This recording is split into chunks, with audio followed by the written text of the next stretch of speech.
If you're not careful and you no-clip out of reality in the wrong areas, you'll end up in the backrooms, where it's nothing but the stink of old moist carpet, the madness of mono yellow, the endless background noise of fluorescent lights at maximum hum buzz, and approximately 600 million square miles of randomly segmented empty rooms to be trapped in. God save you if you hear something wandering around nearby, because it sure as hell is hurting you.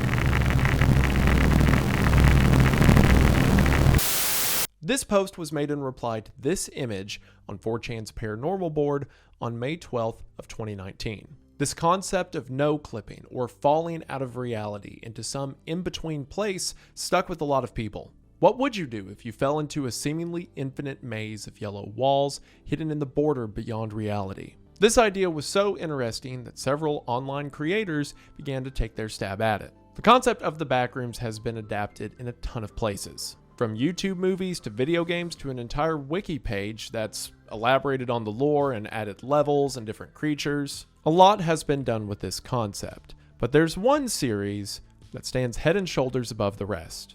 And that, of course, is Kane Pixels' adaptation.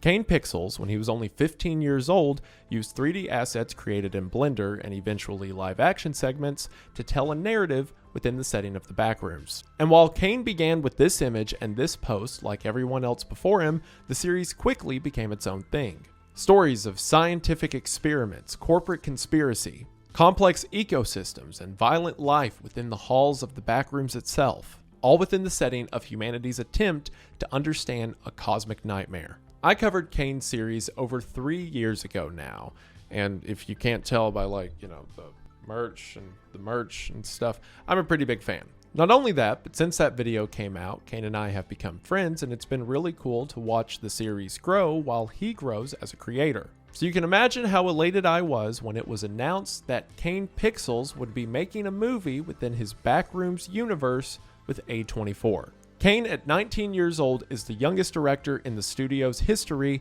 and is setting up to have one of their greatest hits. And Kane was kind enough when they were shooting the film to invite me, my wife, and my editor to come see the set. And I can't talk about a lot of the specifics, as you could imagine. A24 is pretty hush-hush about it, but I will say that we are in for something.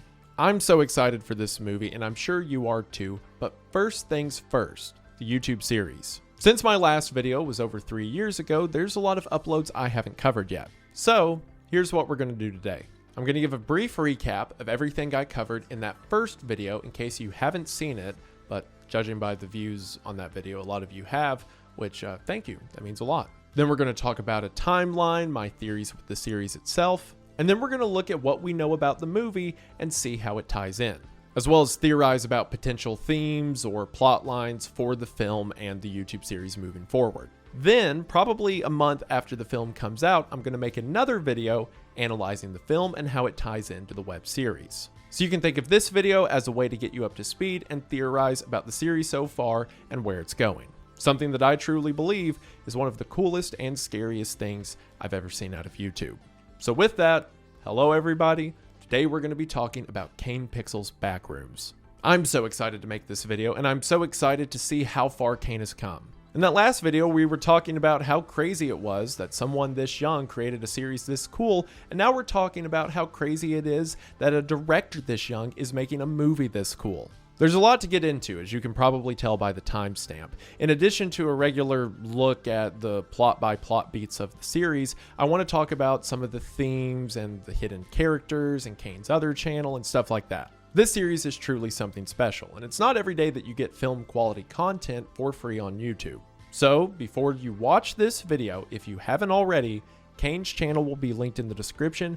Please check it out for yourself. I love talking about it. I think it's fun to watch videos talking about it, but nothing beats experiencing it for the first time the way it was intended. I should also add that despite being on set for a day and talking to Kane about the film, Kane hates me and thinks it's funny to see me suffer, so he hasn't told me anything about the movie. I mean, obviously I was there and I saw some things that I can make inferences off of, but anytime I asked him for specifics, he just didn't answer. So when I'm theorizing, it's not like I have some hidden insight or am dropping clues for you to figure out. I'm guessing as well. Kane's the kind of guy who would only speak in riddles if he could. I also got to interview Kane for several hours while we were on set, but the footage of that is on set, and A24 will execute me if I show that to you before the film comes out. So for now, you're just going to hear audio from that interview, and then in the second video after the movie comes out, you can see the whole thing. This is a series I've been into for a long time, and I'm so excited to talk about it and theorize about it with you all.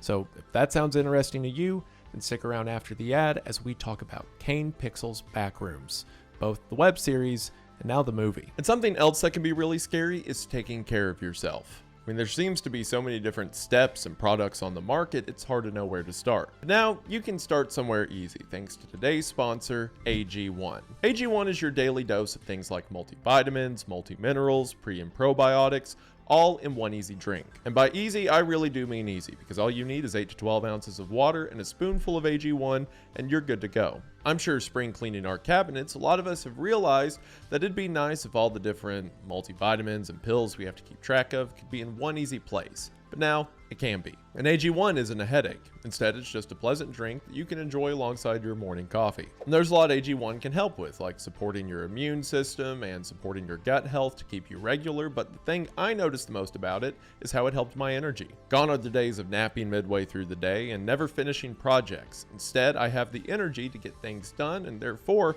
I'm much more productive. Now, it's not like AG1 did this by itself, or it's some stimulant or miracle cure that's going to solve all your problems. Just amazing the things that you can accomplish when you put the things into your body that your body's been looking for, because then your body itself gives you the energy to get things done. So if you're interested on cleaning out your system while you're cleaning everything else, then now's the perfect time. That's because if you head to the link in the description at drinkag1.com/Wendigoon, along with your first order of AG1, you'll receive a free welcome kit. That's right, a welcome kit that includes things like a shaker bottle, a metal canister to store your AG1, one of their flavor sampler packs of the different flavors AG1 can come in, as well as a bottle of vitamin D3 and K2 so you can get even more of the nutrients you need. Again, that's the link in the description or the QR code at drinkag1.com/Wendigoon to get in on this incredible offer today. Thank you to AG1 for sponsoring the channel. Their link will be in the description, and we are now back to the video. We are going to go ahead and get into it, but as always, thank you for watching.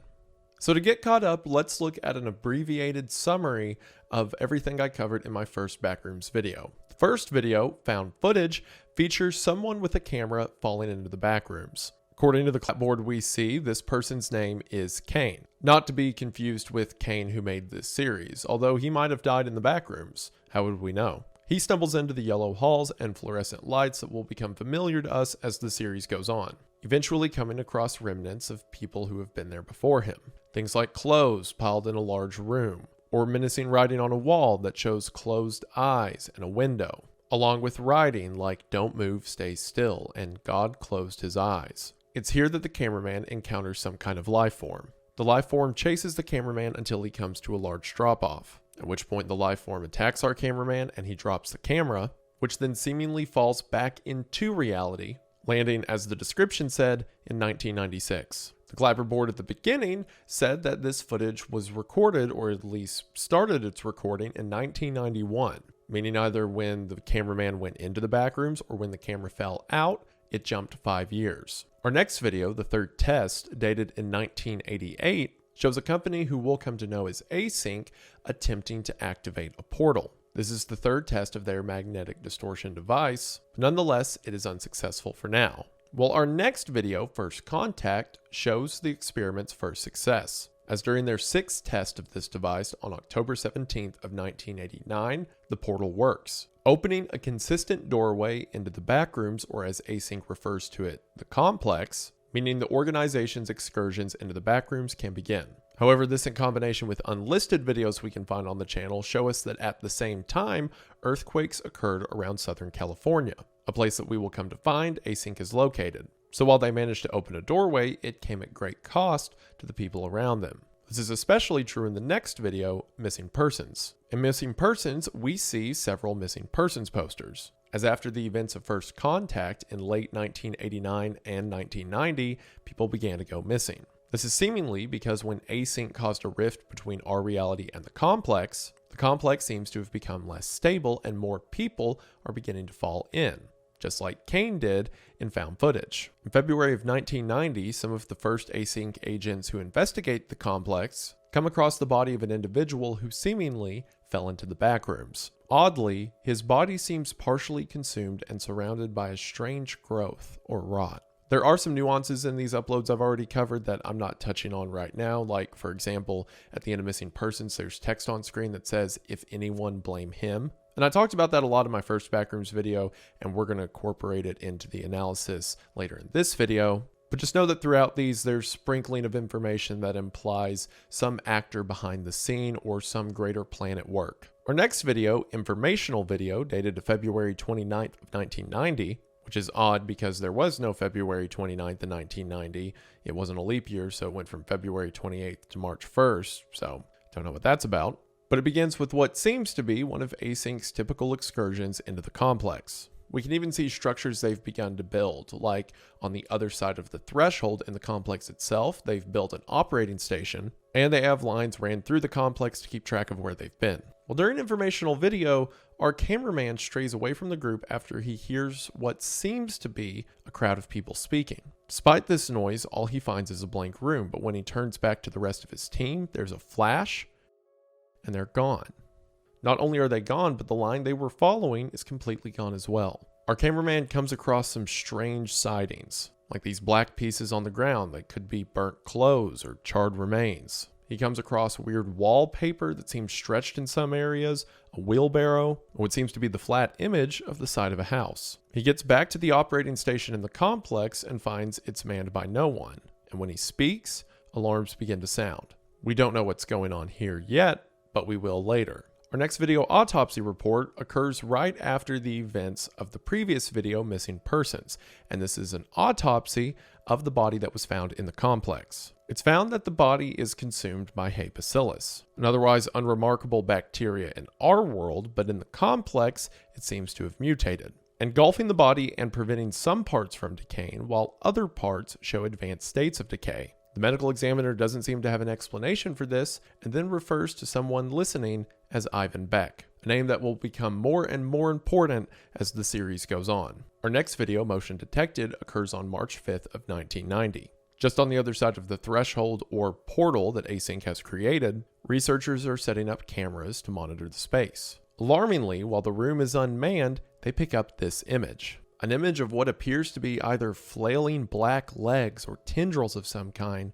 peering at their camera from around the corner. Now keep in mind the creature we saw in found footage was in 1991 and then the camera recovered in 1996. Since this is in 1990, it seems that up until this point, Async didn't know that there were other creatures in there. So this is likely the first sign they've had that they're not alone. The next video, Prototype, shows us footage from May 10th of 1982. Over 7 years before Async would successfully open the threshold into the complex. Here we see their early attempts at this technology, as at the Oak Ridge National Laboratory, they were experimenting with sending things into the complex. Now, it's unlikely at this time that Async knew where these things were going, if Async was even formed at this point, but whoever was performing these experiments, the only credit we get is the supervisor Philip R. Heyman. Philip may have thought they were simply teleporting things, maybe to a different location in our reality, and little did they know that they were likely sending things into the complex. Pitfalls occurs on May 6th of 1990,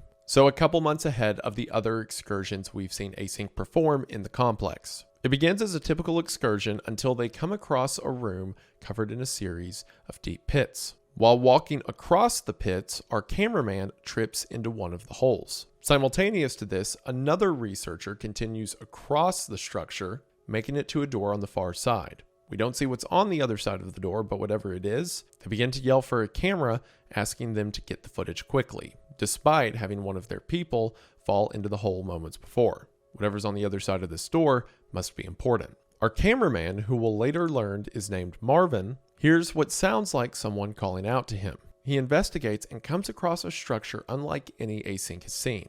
While exploring the complex and coming through a tunnel, he seems to step out onto a red-lit suburban street, complete with houses, trees, and a dark sky. He steps into the house he hears someone calling from, only to find a blue room with reversed road signs. Walking down a hallway leads him to a room where it seems someone had been living for some time. A chair, sleeping bag, and backpack on the floor. The walls in this room seem more decayed than the rest. A pile of numbers on the ground seem to be taken off of the other houses from the street. Following the sound, Marvin sees that it is not someone calling for help, but instead the same life form or same kind of life form that we saw in the original found footage. A massive creature composed of thin stilts. It begins to charge at Marvin, who panics and runs away, making his way back to the hole that he fell through, where he is then rescued by the rest of his team. Pitfalls makes Async and us, the viewer, ask a lot of questions. Just when we were wrapping our heads around things like the backrooms being composed of these office spaces, of yellow wallpaper and fluorescent lights, suddenly it can now mimic a neighborhood. And this makeshift camp we saw, was that another victim who just fell into the space, or was this someone who was prepared, hence the backpack and sleeping bag? And why was the life form seemingly mimicking human speech, calling out, hoping someone would come to it? Our next video report occurs shortly thereafter, as on May 6th of 1990, Async reviews the footage that was taken by Marvin in Pitfalls. From their reaction, it seems they weren't aware these creatures can exist in the complex either. So they board up the entryway to the complex and for the time being, halt exploration. Our next video presentation occurs only a couple of days later on May 8th of 1990. It begins with the video presentation that Async has prepared for the Department of Energy. It seems Async is attempting to provide reason for their endeavors and future funding. Obviously, the discovery of the complex would give way to great scientific interest. But to get government interest, Async is marketing the complex as a space for storage and housing, which is one of the funniest details of the series to me, that Async has found this superstructure that's theoretically endless, and they have no idea where it came from, and now they need to get government dollars, so hey, what if we took a bunch of people and stuff and we just put it in there? No, we don't know what it is or where it came from or anything about it yet, and there might be things in there that wouldn't kill us. But, hear me out, free housing. No, not free to them, that would be absurd. Free to us, because we don't have to build it. Async even provides models for residential areas, transportation, commercial spaces. But in the midst of the Department of Energy's visit, something happens. Alarms begin to blare, and in the entryway to the complex, the yellow-suited Async researcher from Informational Video is standing in the threshold. This is the same researcher whose camera we were following in Informational Video. And in that footage, we saw that for that researcher, he couldn't have been gone more than a couple hours. But given the dates, he's been gone over 2 months. The rest of his team must have assumed that he became lost in the complex. While to him, he simply got separated and then found his way back to the front door. We knew that time jumps were possible because of the camera from found footage, but we didn't know they were possible while you were standing in the complex itself and while the threshold was open. And in an unlisted video posted to a different channel called Laura Harris that we can find by looking in the description for presentation, we see an episode of The Simpsons that aired in 1991 that is interrupted by a commercial from the year 2000, before going back to The Simpsons broadcast. I'm assuming they don't get cable in the Backrooms, so that would mean that there's time distortions happening for other people in our reality, most likely because of the pokes Async is making into the complex's structure. So while for now we've only seen the complex do weird time jumps for people that interact with them, seemingly it's bleeding out to the rest of the world. That's a basic recap of, again, everything I covered in the first video, and again, there's a lot of nuance I didn't mention here. Further mentions to Ivan Beck or secret messages we see or things we only see a quick glimpse of. But this was just to make sure we're all caught up to speed before I dive into the new episodes. So with that out of the way, let's dive into the new stuff we have, beginning with Found Footage 2. The description for Found Footage 2 says it was recorded on August 19th of 1995. Now, aside from the camera from Found Footage 1 being recovered in 1996, this is the furthest forward event we have on the timeline. It's important to keep in mind here that everything we know about Async up until this point ends in 1990, and what we're about to view as a complex 5 years after their meddling. It won't be super important for now, but it'll matter for the end analysis. Found Footage 2 opens in our reality, as a girl who is not named is recording a weird thing she's found, to say the least. She's placed blue tape around the ground of what we can identify as a null zone. It's a term Async uses to describe places in the complex that seem to have a connection to a place in our reality, or in other words, one of these bridges where people can fall through.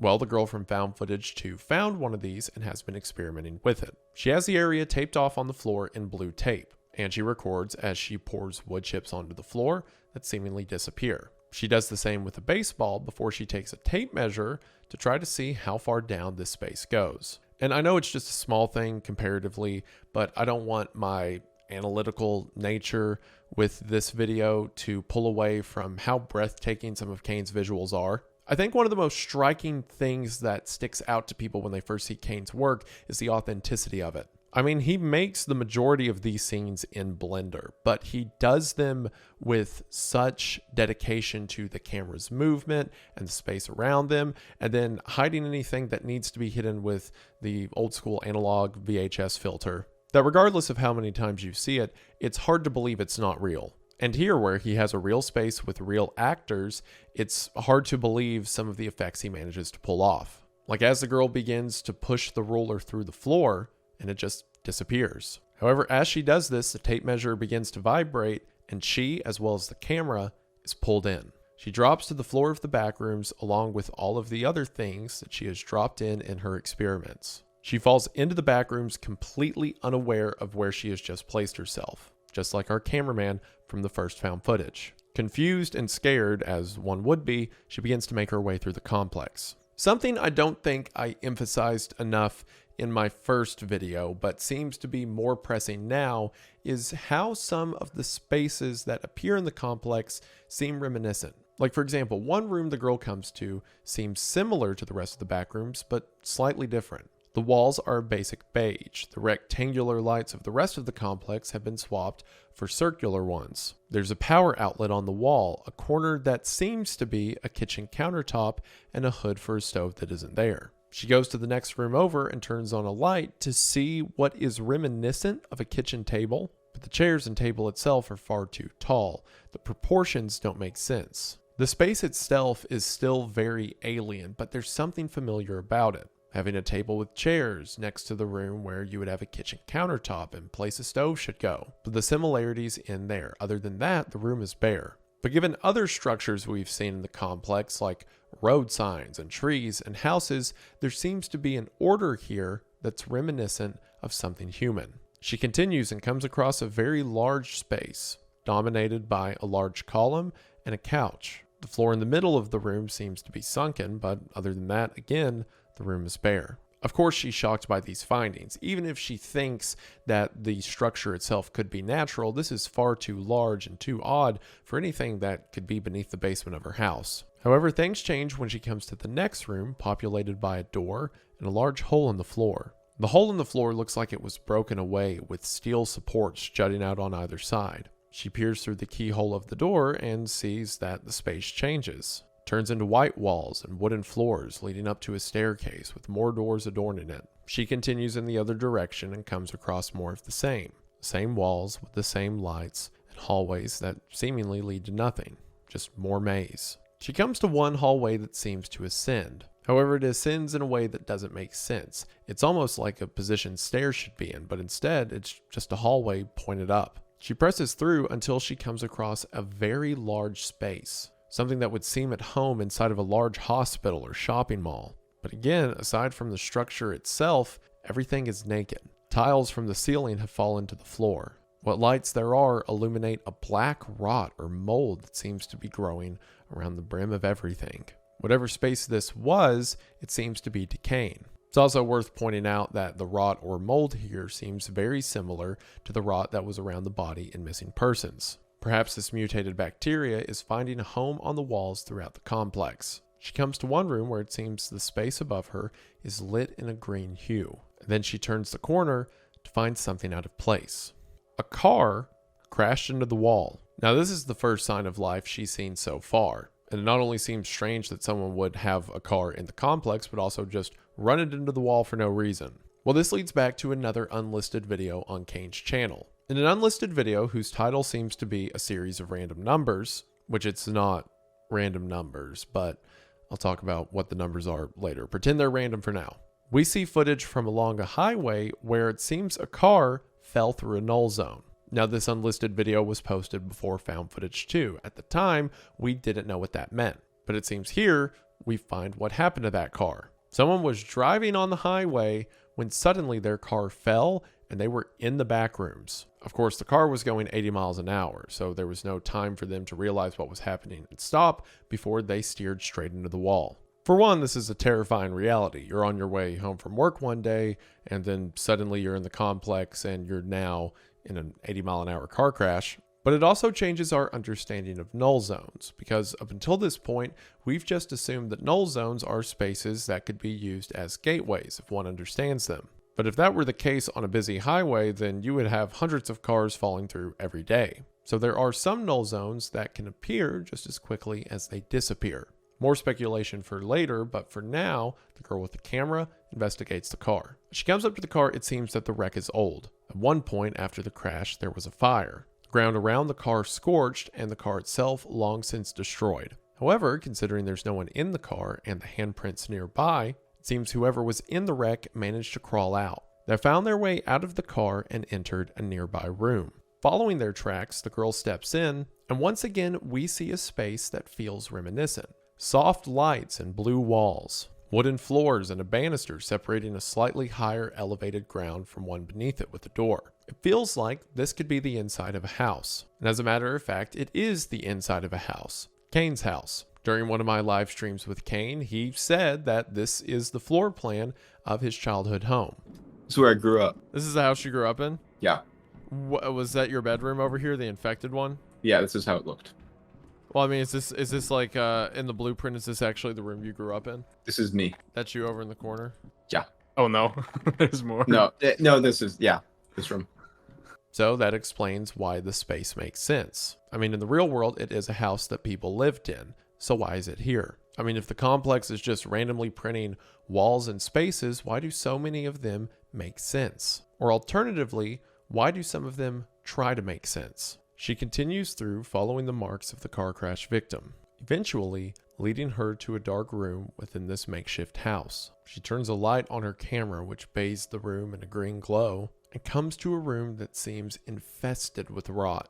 Black vines cling to the ceilings and hang down in these great shapes. If what we saw in Missing Persons stands true, and when people die, this bacteria grows around them, then here we can assume that the victim of this car wreck crawled into this room and then succumbed to their injuries. And in their death, this growth found them, growing around them and then sealing the room in this black rot. While looking around this room, her eye is caught by a picture hanging on the wall. This picture is a painting by George Brim, specifically the cover he did for Women's Home Companion in September of 1916. However, this image has seen a lot of proliferation in homes as just being a classic Americana piece of art. The significance of it to the space doesn't seem that important. However, it's strange that it's even here. I mean, everything we've seen up until this point is bare. It's just the bones of the structure, none of the details. So then why would this painting be here, now covered in the same growth that covers everything else? Well, before she has time to ask that, this happens. What was that?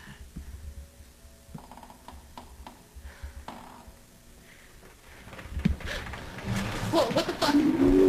What?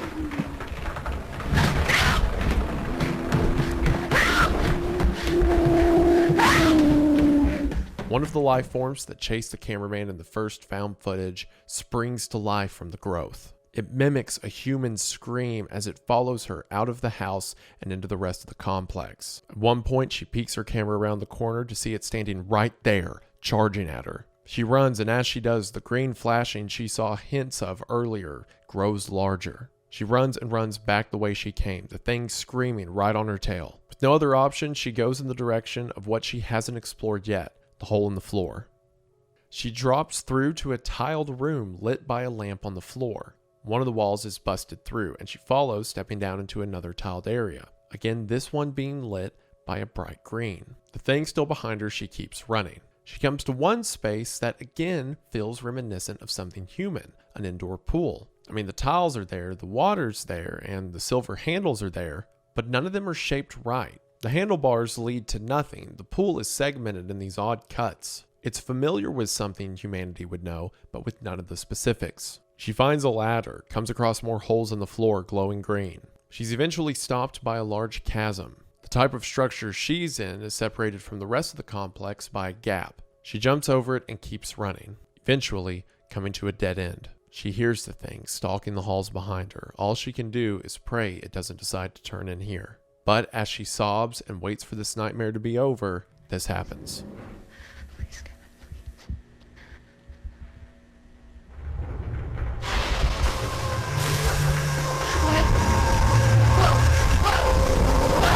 And in the final moments of the video, we see that everything we just watched was being viewed by someone on their television. So there's a couple things to point out in that final moment. Obviously, we have this green lightning that seems to consume everything. It cracks through the walls like a fissure and seems to spread everywhere, like glass breaking. We've seen that green glow a few times in this video, from in the floor beneath her to the hue shining down in the tile room. The greens got more and more intense as she's continued, culminating here. This green lightning seems similar to some kind of energy, the way it cracks and spreads, but the pattern of it is also reminiscent of the way we've seen the mold or bacteria grow on walls up until this point. That connection could be nothing, but it's worth pointing out. Another thing that happens right before the green appears in this final moment is the room she's in begins to change. If you look at the doorway she came in right before the green flashes, you can see the doorway itself gets bigger. The wall to her right slowly recedes as the flash begins to appear. It seems that with this energy itself, the complex began to change, before the space she's in seemingly turns to nothing. We don't have a lot of information about what this green glow might be, but we might later. For all we know now, it seems that this is another tragic tale of someone lost in the backrooms who became a victim to it. Now, in the description for Found Footage 2, there is another unlisted video. This unlisted video is titled home_27647.mov. And for the most part, this just seems to be someone's family home video. It starts normal with the cameraman walking down a street and then showing shots of a scenic walk by the beach, until overlaid on the footage, we get, and I'm not kidding, what seems to be a Ptolemaic geocentric map of the solar system. An ancient map structured around the old belief that the Earth is the center of the solar system, as opposed to our current heliocentric understanding that the sun is the center of it. But one of these ancient maps with Latin writing shows up in the midst of this family home video. This is why trying to nail down anything Kane's doing is a headache and a tumor, because you're just watching an unlisted home family video, and then it's like, oh, do you know who Ptolemy or Copernicus is? You better. Ignoring that from now, we get more shots of streets and the family going out, looking on top of skyscrapers, until we get this shot of a young boy sitting at a table, seemingly with his mom or dad. Their faces are blurred out, but if we look at the room around them, this is the same layout we just saw in Found Footage 2. The same door, the same banister, the same walls, the same floor. Now, again, because Kane said that that was a layout of his real house, and this is people in his real house, I can assume that this is pictures of his family, hence why he blurred them out. That may even be little Kane there. Oh, look how cute he is before he became evil. But within the story, this seems to be home videos of the people who lived in the house that we saw copied within the complex. We see footage of the sun setting over the ocean. After this, we see a rather out-of-place shot for a family home video of what appears to be dusty cobwebs, before finally we're treated to one last image. A family sitting around the piano, the mother smiling for the camera, before the camera pushes past them to see that same painting we saw on the wall in Found Footage 2 hanging up in this house. Now, like I said, the painting itself doesn't seem to be important. At least, I don't think it is. But what I do think is important is that it exists. If what we're watching is a home video of the people who lived in the house that we saw imprinted into the complex, then it seems that painting on the wall was imprinted too. I mean, here if we look at the layout of the rooms, it even seems to match the structure of the room that the girl walked through in Found Footage 2. If they were overlaid on each other, then to the left of the painting would be where that bacterial growth was. The room with the piano in it is the room that she glanced at but didn't walk into. So the house was copied, and for some reason, so was that painting. Of course, it all leads back to the biggest question at the base of this: why? Was this done on purpose? Is the complex just grabbing references from across the world to build itself? It'll pick houses and spaces at random, taking some details but leaving most? Or is there a significance to this? Is there a significance to the fact that we're watching a family home video and a painting in the back of it made its way into the backrooms? These are all questions to keep in mind as we move into our next video, Reunion. Okay, the next video that was uploaded in order is I Remember, but I'm saving I Remember for dramatic effect later. So we're going to pretend like the next upload is Reunion. Reunion takes place on May 25th of 1990. This sets it about 2 weeks after the Department of Energy's visit and the researchers showing back up in the threshold after missing for 2 months. The opening shots show us the hillside of Southern California. Interesting enough, one of the Async researchers is taking notes outside. Perhaps Async is interested in how their experiments are affecting the land around them. We see a coffee mug in Async's lab that says on it MLML with attached coordinates. This is the logo and correct coordinates of the San Jose University's Moss Landing Marine Laboratories. It seems one of the researchers worked there for a while or attended a conference or something to get this coffee mug. Its attachment to the rest of the narrative is on October 17th, 1989 in the real world. MLML was devastated by the Loma Prieta earthquake. This should sound familiar because October 17th of 1989 is when first contact took place. So one of the researchers seems to have been at a laboratory that was heavily damaged when Async made their way into the complex. From here, we switch to business as usual. Once again, Marvin, the cameraman from Pitfalls, is with a group of Async researchers exploring the complex. It seems that in the weeks after that researcher's return, they've restarted investigation. After disassembling the wooden barricade, they deploy a rover to check out the complex in front of them. It seems they're being more cautious after discovering there are things in here. As they're piloting the rover forward, they remark on someone not understanding the situation. This could be in reference to another researcher or their superior, Ivan Beck. Eventually, the rover makes it to the room from Pitfalls, which we learn Async refers to as room 14D. The team makes their way to the room from Pitfalls, and as they begin to talk about how to move forward, by zooming in on the camera, Marvin notes that the spot he fell through earlier seems to not have a standard floor like the other spaces, but instead has a gap. The ledge he walked on seems to be more of a shelf. Perhaps this is the reason for his fall. Other Async members show up with plywood and metal plates to create a walkway over the pits so that the situation with Marvin doesn't happen again. We're then told through text that while Team A assembles a walkway across room 14D, Mark Bloom, Randall Tatchy, and Marvin Lee conduct an initial layout analysis of room 14C. 14C is a room we haven't seen yet, but given the titling, we can assume it's nearby. Mark's believed to be the team leader, and most agree that he was the person asking for the camera after Marvin fell into the pit in Pitfalls. So it seems a lot of these Async Endeavor clips have been with this same group of people. To travel into 14C, Mark opens up the case he brought with him, revealing a shotgun. Specifically, it's a Remington 870 with Magpul furniture. That will matter to someone else out there, I'm sure. Marvin asks if this is like the one he's trained with, telling us that, again, after Async figured out there was life in the complex, they began arming at least their lead researchers with weapons training. A lot of the banter between the researchers feels natural, like Mark remarking that he can't tell the difference between this gun and the gun he trained with, or Marvin saying he wouldn't want to be on the other end of that, and then Mark saying you wouldn't want to be on the end of any gun. It's almost bizarre how casually they approach the hard-to-comprehend space they're in. I mean, it's a structure made without human hands that clearly takes human influence. It's terrifying. But if you give a group of guys a gun, they will inevitably reset to factory settings. As they continue into 14C, it's different from the rest of the complex in that there are no lights above, and the walls here appear in a basic off-white pattern, remarking that it looks like concrete covered in epoxy. They progress through this room until they get to another room that has white drywall. The floor in this next room is different too, but they remark that between the two kinds of floor, there is a very small gap. The gap's far too small to fall into, but there's no way of telling how deep it is. We've seen this a few times now, that between two different kinds of space in the back rooms,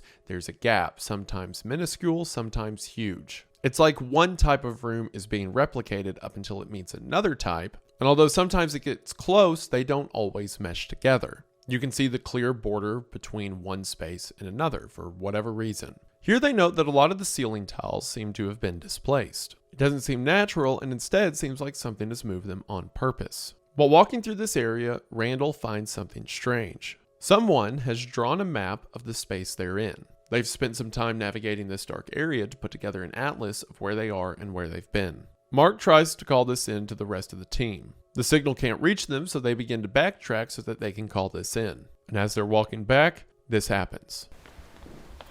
Well, if we do get back and they say it's just a non-issue, you just come back around, and see what the... Oh my god! He's got my gun. He's got my gun. He's got my gun. Go. Never move. Okay. I don't want to... Someone not in an Async uniform tackles Mark and takes his gun. Holding the team at gunpoint, he says he doesn't want to hurt anyone. He just wants his questions answered and then he'll leave. As he asked how many people are out here, Marvin recognizes him. How many people are out here right now? Down the hall, how many people are out here? Wait, I don't know. Peter? Oh, shit. Marvin? Yes, it's me. Is it really you? Yeah, it's me. It's me. How? It's been months. We thought you... I know. That's what they did. They took my life from me, Marv. Everyone thinks I'm fucking dead. My wife and children think I'm dead. Peter was the researcher who went missing all the way back in informational video, and then showed up 2 months later not realizing any time had passed in presentation. Like I said, this video takes place about 2 weeks after presentation. So Peter goes through the time skip, shows back up on May 8th, and then a couple weeks later, here on May 25th, he's suddenly in the complex freaking out. But when Marvin sees Peter, he remarks that it's been months, meaning Marvin thought Peter was dead, seemingly not knowing that he showed back up only a couple weeks ago. Something's going on here, and Peter's scared for some reason. Peter continues and says that his wife and kids think he's dead.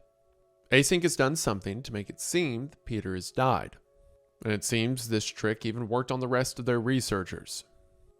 Now, the dead man's holding a shotgun in front of them. The gun.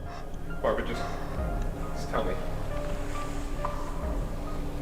Did they hold a funeral? Yes. This is Team A. Do you read Yes, A-Team, this is Mark. I read you. Mark, don't. What are you doing? We need immediate armed Mark. support at room 14C. My team and I are being held at gunpoint. Mark begins to radio for help, and in a panic, shooting. Peter fires. Stop. Don't.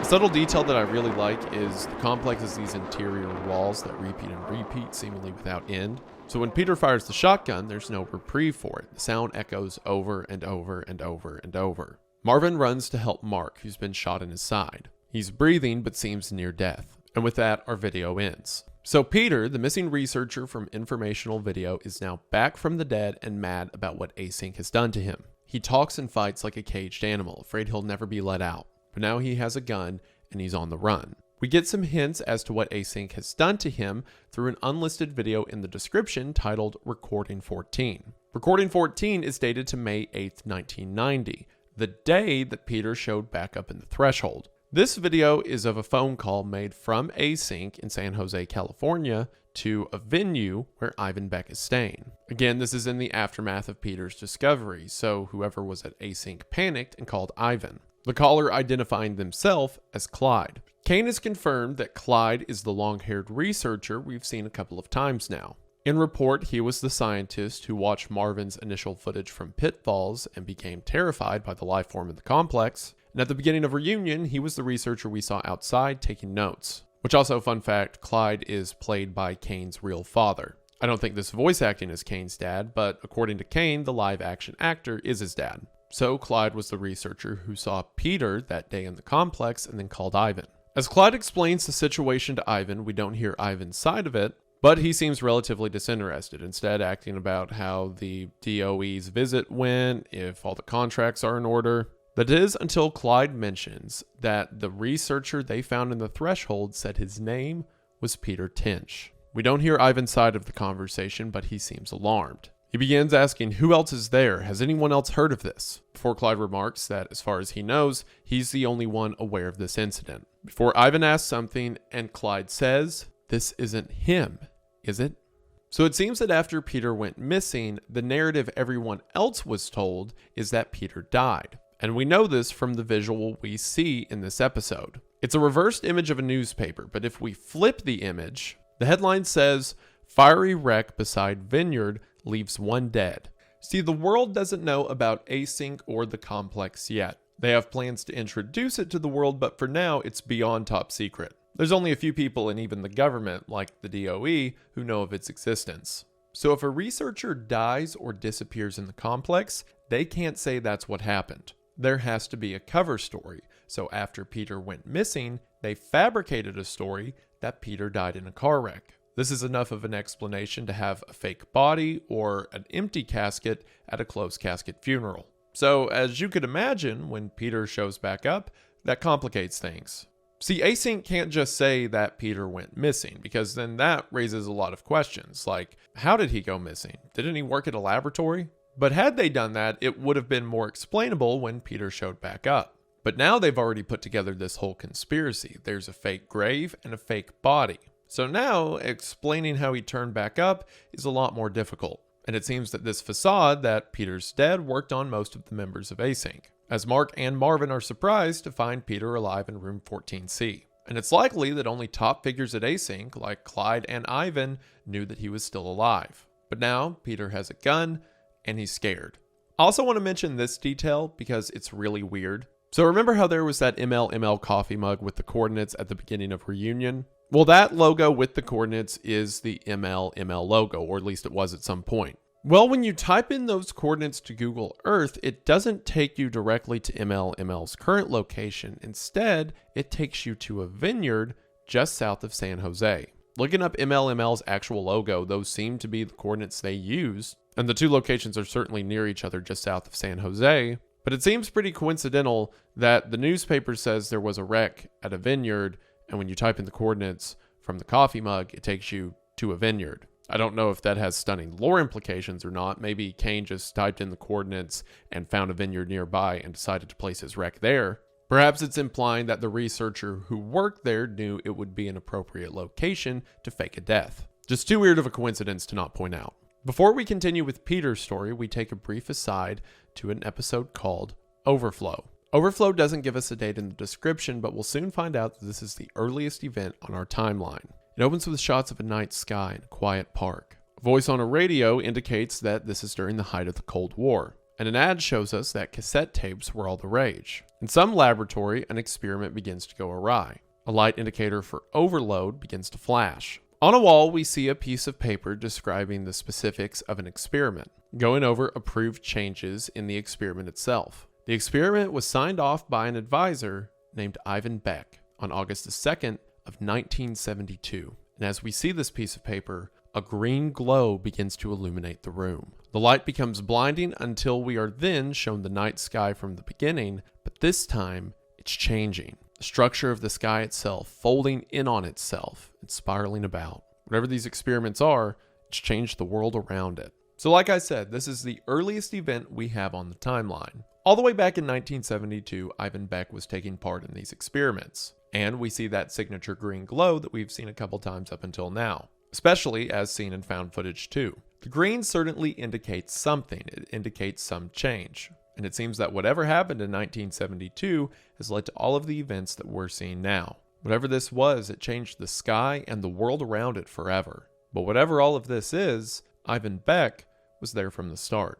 After that, our next video is Damage Control, which takes us back to what's happening with Peter Tinch. Damage Control takes place on May 26th of 1990, one day after the events of Reunion. We open listening to an audio recording of the team's panic calls from the end of Reunion, right before Mark was shot. We see the other team's reaction when they heard the gunshot and began to panic. From security cameras, we can see Peter made his way all the way back to the threshold, now armed with a gun. Panicked, he steps in, pointing it at researchers as he makes his way back into Async's compound. He runs through the halls being chased by Async members and manages to make it all the way to the elevator. Before he can be stopped, he's on his way to the rest of the world. We then switch the perspective of an Async leader, potentially someone like Clyde, giving a presentation to Async team members. It seems that in the fiasco of Peter's escape, several people have stayed there all night trying to understand what's going on. So now this researcher is updating everyone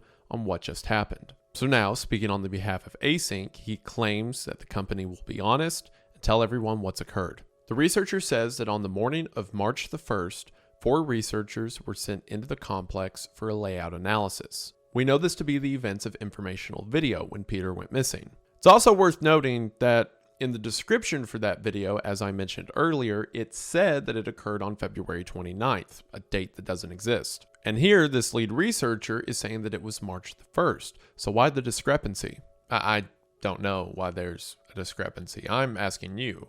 I'm as clueless as all of us. The team consisted of George Levy, Marvin Lay, Ronald McCarthy, and Peter Tinch. So in Reunion, Mark and Randall were relatively new members, but Marvin and Peter went on these searches together, explaining why Marvin recognized Peter in Reunion. The researcher recounts what we know, that Peter went missing, and that Async obviously couldn't say what actually happened, so they fabricated the car wreck story. Which, to be clear, everyone in Async knew that the car wreck was a farce. They all keep the existence of the company and the complex hush-hush, so they went along with that narrative. They just didn't know that Peter was found 2 months later. But here, this researcher giving the presentation comes clean. It says that on May 8th at approximately 5:30 p.m., Peter showed up at the front door of the complex. From here, Peter was placed in a secure room, where doctors began performing tests on him to see what had happened. He seemed perfectly healthy, but according to this researcher, his mind was beginning to snap. Async recovered Peter's camera and says that it will be available for viewing later today. This explains why the footage from Peter's POV was titled Informational Video, because it's an informational video that was established for Async to review. Upon seeing the clip of Peter skipping forward in time, the room begins to talk to itself. As the researcher clarifies, this seems to be the moment that he jumped 2 months into the future. Clarifying that for Peter, it was a little over 30 minutes before he found his way back to the threshold. The researcher says that at first Peter was understanding of the situation. Async and the complex must be kept secret, and there was the issue of his fake death. So he agreed to remain in hiding while they worked out a solution. But of course, Peter doesn't want to remain in hiding forever. He has a wife and family. And after a couple weeks, Peter began to grow restless. He began to make these bizarre drawings on the walls of his room. Walls that showed crowds of people gathering around doors. The date of May 17th, 1990, scrawled in the bottom right. Several people and interactions with their faces marked out. The researcher says that Peter deluded himself into believing he was still inside of the complex. That all of this around him was part of some great illusion. The complex was trying to convince him that he was out, although he was still in. And Peter began to be convinced that the Async researchers, as part of this illusion, were going to harm him. The researcher says that on May 22nd, they were going to move Peter to an above-ground facility so that he could be above ground and experience sunlight and air to, not go crazy, and that during this transfer, Peter ran away. Stealing credentials, he forced his way back into the complex and remained in hiding for 2 days until he eventually attacked Mark and Marvin, as we saw, stealing the shotgun and running back into the threshold. The lead researcher mentions that Peter was convinced he could escape through an alternate threshold. Now, why would Peter believe there's alternate thresholds? Why would he think there's another doorway somewhere in the complex? Perhaps it's simply because he thought the researchers were a part of the illusion, so the real threshold has to be somewhere, or Peter thinks there's other gateways. At one point, Dr. Kirk Maxwell wrestled with Peter and managed to take the gun from him. So now Peter, while unarmed, still continues to run through the complex, as we saw, making it to the elevator. Peter made it to the main floor of Async, but because of the odd hours, no one saw him as he escaped out the door and ran to the hillside. On the hillside, according to the lead researcher, Peter died from falling and hitting his head on a rock. So Peter, who survived the Backrooms twice now, made a run over the hill, fell onto a rock, and is now dead, which is super convenient for Async because now the guy that they were going to have to figure out how to unfake his death is now dead, so you can just stick with the first fake death. The lead researcher remarks on the tragedy of this situation and remarks how great of a mind Peter once was. We see some more of Peter's drawings, one of which shows a man standing by the seaside with text that reads, "If the wind is right, you can sail away." The researcher remarks that Peter gave his all to this project, and that if he was in his right mind, he would not want them to delay it on his behalf. The research must go on. We see the threshold fade into an image of the sun setting. But right as the researcher's narration ends, we're treated to a few odd images. One is a used needle of something lying on the ground, before we see, in glimpses, an image of someone in a buttoned shirt standing in front of a massive green ball of energy.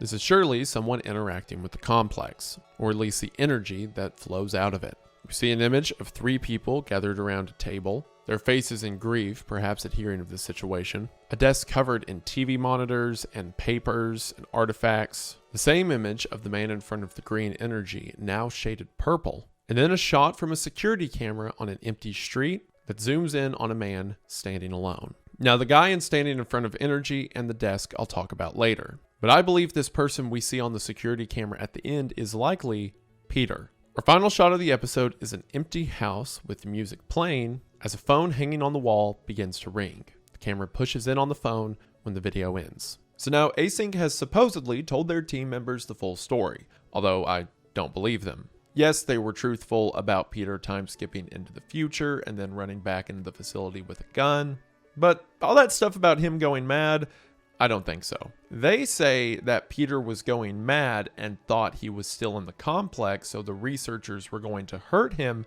because he thought they were a part of the complex. Whereas I think Peter did the math and realized what would work best for Async is if Peter just went away. I mean, think about it. The only people before Reunion who knew that Peter was alive was top researchers.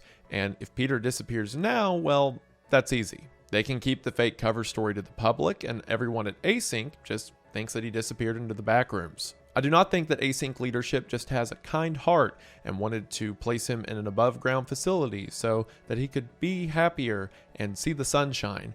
I think they were going to kill him, and Peter figured that out. Now, I think it's possible now that Peter might be dead. He might have hit a rock as he was running away, or in other words, got shot in the head. But I also think it's possible that Peter escaped. It'd be reckless, but maybe Async leadership lied to the team members because if they find Peter, they're going to kill him. But for now, with things like the security camera image, Peter might be on the run. Perhaps the phone ringing at the end is Peter calling his family or someone being called to be told that Peter's still out there. But perhaps the one thing we heard that might have been honest is Peter's belief that there were other thresholds. I mean, we know there's other ways to access the complex. People keep falling into the thing. And as we saw in found footage 2, there's even reliable points where things can be dropped in over and over. So perhaps Peter became aware of that. Perhaps he knows of a way into the complex that Async doesn't. For now, Peter may or may not be dead, but what we do know is that this is really bad for Async. I mean, what's it mean for them if researchers can just disappear at random?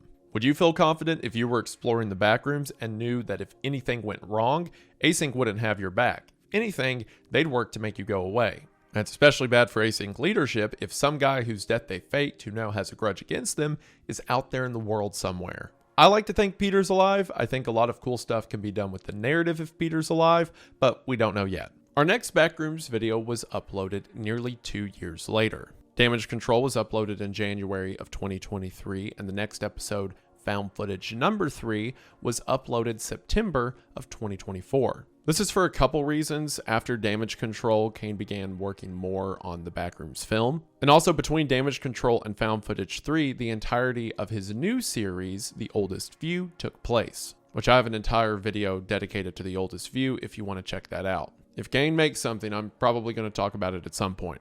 But we were not left waiting without reward, because Found Footage 3 is by far the longest Backrooms episode, clocking in at over 45 minutes. In my opinion, it very well might be the scariest of the whole series. Found Footage 3 opens with someone's various home videos. Early in the video, we hear them turn on a radio, and the radio broadcaster is discussing the aftermath of the Oklahoma City bombing. The Oklahoma City bombing occurred on April 19th of 1995, meaning we can assume that the events of Found Footage 3 take place in late April of 95. This puts it far ahead of the Async timeline we've seen thus far in 1990 and makes it much closer to the events of Found Footage 2, meaning again that everything we're about to witness is in a post-Async complex. In the beginning, we see our protagonist for Found Footage 3, a guy talking to the camera named Ravi. Ravi seems to be a journalist as he is talking about negative comments he heard made by an executive, so it makes sense as to why this independent journalist walks around recording things.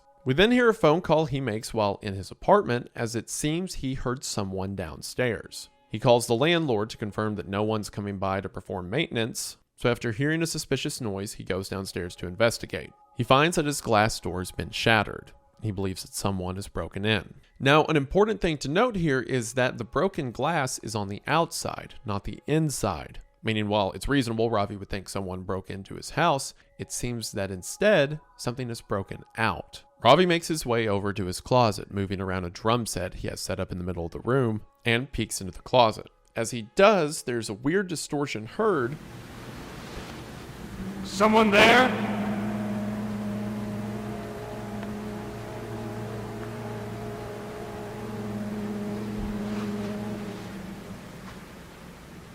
But this may just be digital, as Ravi doesn't seem to notice. He continues his search until he comes to the basement and finds a massive hole in the wall has been made. It seems that something has broken through the brick. But not only that, it reveals a path forward. Ravi is obviously alarmed by this, but finding this secret hallway beneath his home, he begins to investigate. As he steps in, this happens.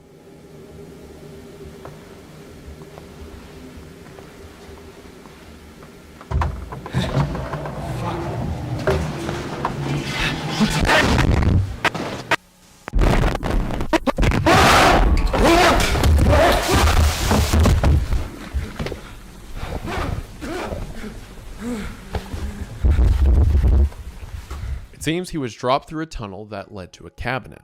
Falling out of the cabinet, he now finds himself in what seems to be a classroom or something similar. He tries to make his way back up the chute he fell through, but is unable to climb out, meaning the only way out is through. Obviously, Ravi is freaked out. He thinks there is an entire secret facility right beneath his home. He'll soon come to realize that this structure is much larger than any man or group could secretly make.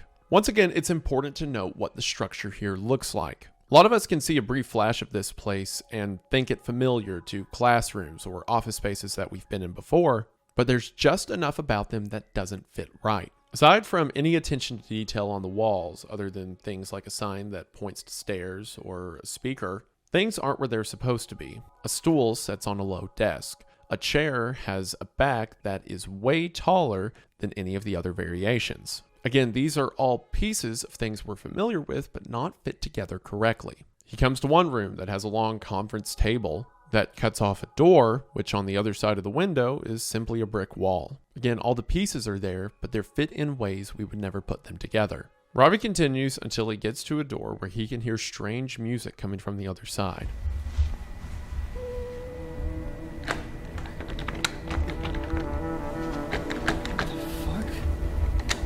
Eventually, Ravi finds a small passageway to crawl through. This takes him to a room with a microwave and a sunken wall, a couch, and behind the couch, in a place where perhaps a picture frame would normally hang, it passes on into another room. This room again leads to something that feels human but different. A single lamp is on. A kitchen table sits at the back with a clock next to it. The clock fixed on the time of 7:16.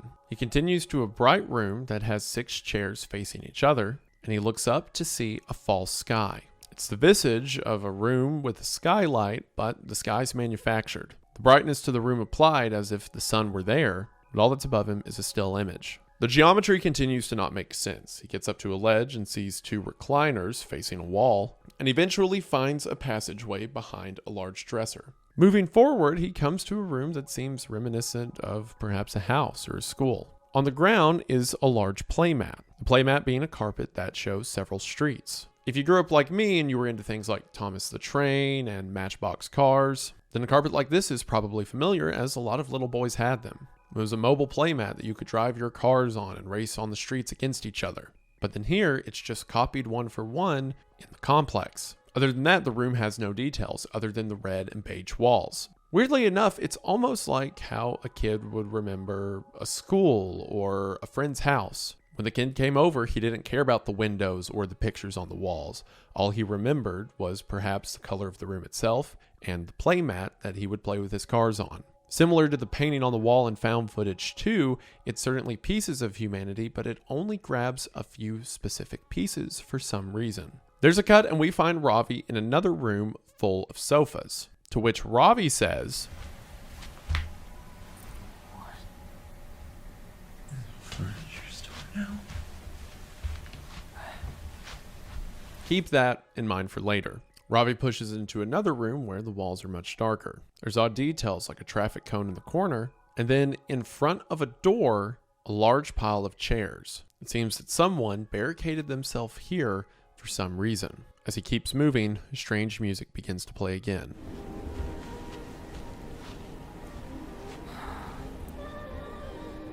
This better be an exit.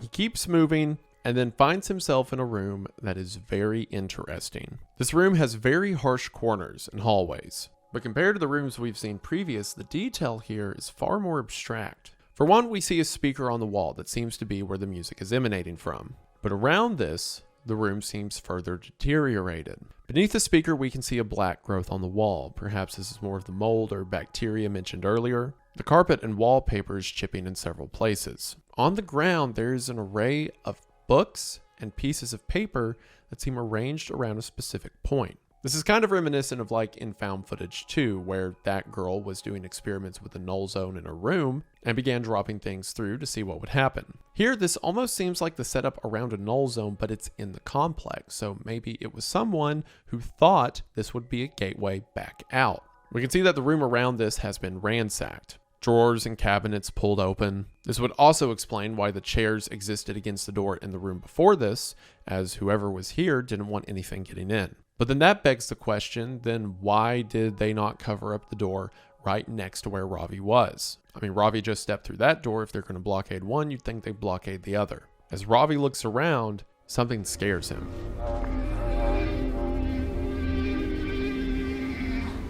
Oh my god.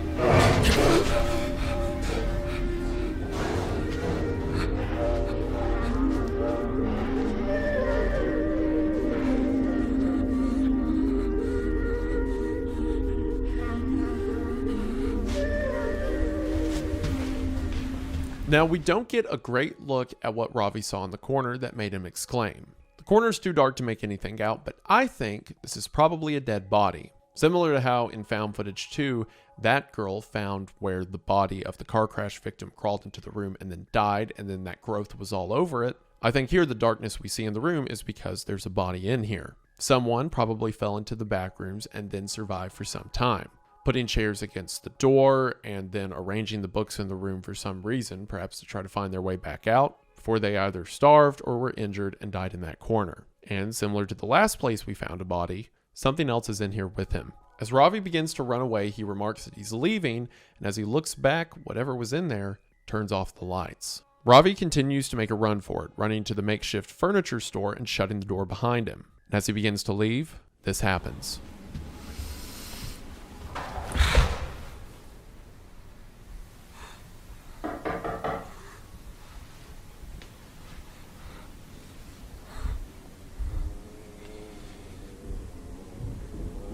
Hello?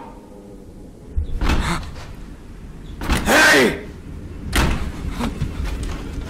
This is such great horror, and I never want my analysis or trying to pick apart everything we see in the videos to detract from the fact that this is such a great series. There are so many things we can ask ourselves in that little interaction. We've seen the life forms up until this point. They're these monstrous, stilted creatures with some vague human mindfulness, but a bad mimicry. And if this is just another one of those, then why, when it came to a shut door, did it knock? Only to then seemingly revert back to its settings of breaking down the door and chasing Ravi. There's something so menacing about this attempt to be human before it sheds the facade. It's little moments like this that add to the tension and mystery in a horrifying way and leaves us asking terrifying questions. Ravi, being chased, keeps running into new areas. He runs into one place that has the carpet and ceiling of some kind of office, empty water jugs everywhere throughout, before he gets to a walkway and finds himself in a massive city. No matter how much you know about the complex, it will always surprise you. This makes it appear that he's on a high floor of a skyscraper, the bridge connecting the two buildings together. Are what we see in the windows actual floors that can be accessed, or are these just images of floors pasted over the blank windows, like the ceiling with the sky we saw earlier? It's bathed in the same red light we saw in the street in Pitfalls. There's a night sky filled with stars above him, surely another mockery. The complex could theoretically be endless and have spaces as small and large as you could imagine. Of course, Ravi's still being chased and has no time to consider this as he pushes forward. He finds himself at first in another succinct room, a balcony with no access above him, and a ledge he climbs over. When he gets to the other side, he sees this. Something that looks like the summarization of perhaps a school or a house in a neighborhood. The tile around looks like a walkway, and there are indicators that this is certainly mimicking an outdoor area. The green carpet alludes to grass, the street lamp, the slide, but the building itself is bare, just windows and a shell. It's like a house or a school, but a child's playset of a house or a school. All a facade to mimic the real thing. As Ravi is still being followed, he stands on the other side of this quote-unquote building, and suddenly the lights turn on.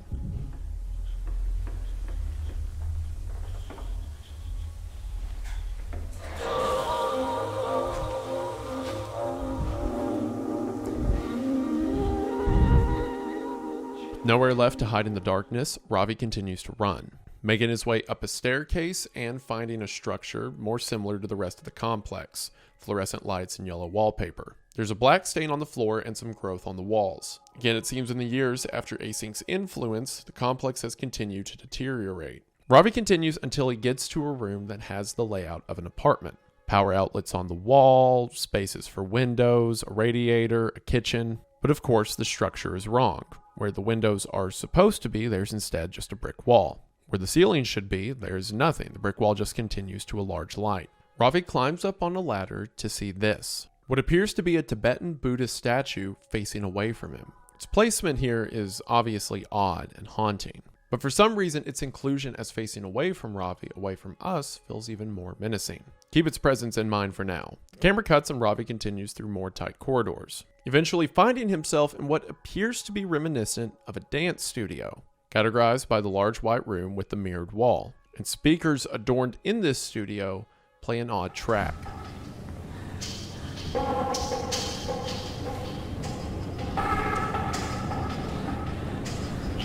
Ravi looks at a poster on the wall and sees this. This is a real poster of a USC Arcadia hospital flyer printed in Chinese. This is an actual flyer printed by the hospital in Arcadia, California for free health screenings. Only the version we see printed on the wall is the version for individuals who speak Chinese. Alarmingly, this flyer is from 2022, and we know that our cameraman at least went in 1995. So why on earth is it here?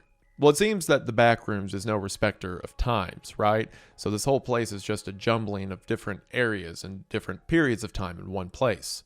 But even then, that doesn't make sense, because if that were the case, then the majority of the complex would be caves and huts and small villages. You know, things that didn't just exist in the last 40 years. So what is this poster from 2022 doing in 1995? And this is also the second reference to Oriental imagery that we've seen combined with the Buddha statue from earlier, and it won't be the last. Ravi sees a sign on the wall that reads exit and follows towards it. This brings him to a large room with a sort of tower that goes up and up. Around the tower seems to be several instruments. Old mixers, electronic keyboards, a microphone stand, and on the wall across from him, a painting of a smiling sun. He looks down the chasm beneath him and sees the same painting.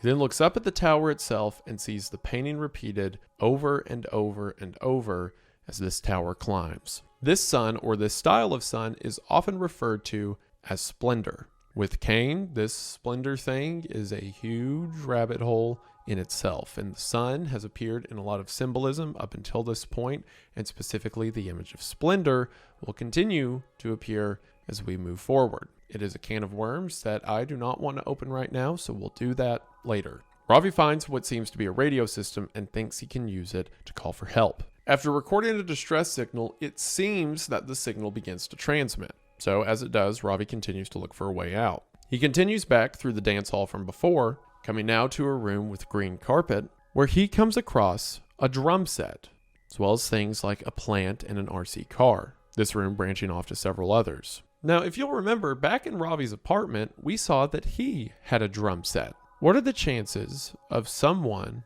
who has drums coming across drums in the Backrooms? I mean, if they're just random printings and mismatchings of a ton of stuff from human culture, what's the chance a drum player finds drums? Ravi opens a door and finds himself somehow looped back to the makeshift playground from earlier. At the same time, Ravi starts to hear what sounds like someone transmitting through the radio, and he begins to run back, but as he does,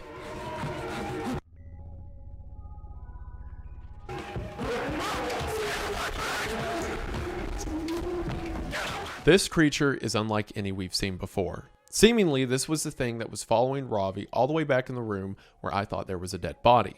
But this thing looks different. It is not the same jilted form of the life form. This seems far more human. It has the proportions closer, but if we slow it down as it moves, it still isn't right. The arm is too skinny, the head swings too much. It's still just as antagonizing, but something about this one is different. Kane at one point was asked what this life was, and he referred to it as still life. Now, if he meant this in reference to the art form still life, that is art made out of inanimate objects, or if he was just saying this thing is still life, regardless, the community has referred to this creature as still life ever since. So, rather than going to the radio, which is a dead end, Ravi crawls through a hole in the floor. When he gets to the other side, he pushes a couch and a cabinet over the entrance right before the thing gets to him. Finding himself in what appears to be an old attic, he knows the barricade won't hold forever, and he continues. Before the running continues, we get this spliced in shot of wood trim at the bottom of a wall, and something small and black seems to be growing up underneath it. Perhaps this is more of the bacteria or growth we've seen throughout the rest of the complex. We then come back to Ravi, who's making his way through a dark hallway. He comes to a room adorned with stop signs, wet floor signs, and a picture of Mao Zedong with candles lit around it. Again, this is more reference to Oriental and Chinese culture. It seems the complex doesn't just displace time, but location.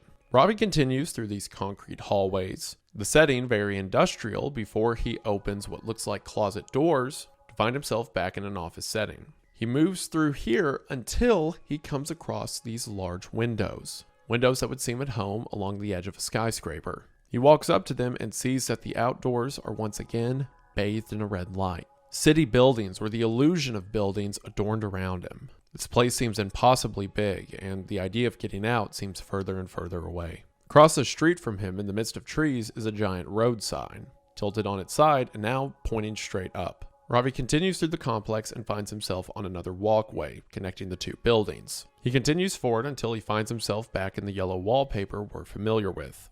It seems he's lost the still life that was on his tail. He finds a hole in the wall to his right and sees that it overlooks the room with the chairs and the fake sky ceiling we saw earlier. Balanced upright next to him seems to be what looks like a book. It's either a book or a brick with some writing or print on it. If you rewind to earlier in the video when he first walks into the ground floor of this room, we can see the book still balanced up here. We don't know what this is or why it's here, but its camera presence makes it feel important. Ravi keeps pushing till he comes to a hallway that has a gap in the floor. Similar to what Async noted earlier, this could be the discretion between two different points or different kinds of rooms within the complex. He pays no mind to it, but it's more of these fissures between two different kinds of spaces that we've seen before. And then, making his way to a large hallway, Ravi finds this: a cardboard cutout of a caveman, standing upright on its own in the middle of the hallway. There are no other indicators around it. There's no clue as to its purpose or how it got there, but here it is, another artifact from something that might have been human at some point, but here feels so alien. Ravi keeps moving forward, finding himself in another wide office space until he comes to a room with a fake house. There is a lot to take note of here. The ground is covered in discarded clothes. Charred stains and marks of perhaps blood stretch on the floor to his right, leading off to a dark tunnel. The walls and ceiling are blue with white blotches, seemingly meant to give the illusion of the sky. This seems to be reminiscent of a house in the countryside, surrounded by nothing but trees and air. But here, it's a blue box with part of a house in it. The clothes everywhere feel reminiscent to things that we've seen Async come across. Remnants of people, they're covering shed for some reason. But then we come across something that Async hasn't seen before. In the floor, seemingly fused into the ground, is a person, or the statue of a person, or a body calcified. We don't know what this is, but it sits there, still and lifeless amongst the clothes around it. Was this somebody? Is this the complex trying to approximate the image of somebody? Is this what happens to people who fall through null zones and are perhaps trapped in the in-between? Is this what happens to people like the girl at the end of found footage 2? The energy consuming them, making them a part of the space? We don't know. But whatever it is, it's terrifying. Ravi continues forward and makes his way into the open house. Inside, there are black footprints across the ground. Someone's been here before him. This house is far more detailed than other similar spaces we've come across. Not only does all of the architecture make sense, the kitchen is where it should be, the table is where it should be, but the details are far more explicit. There's cooking implements on the kitchen countertops, a bottle of whiskey on the kitchen table.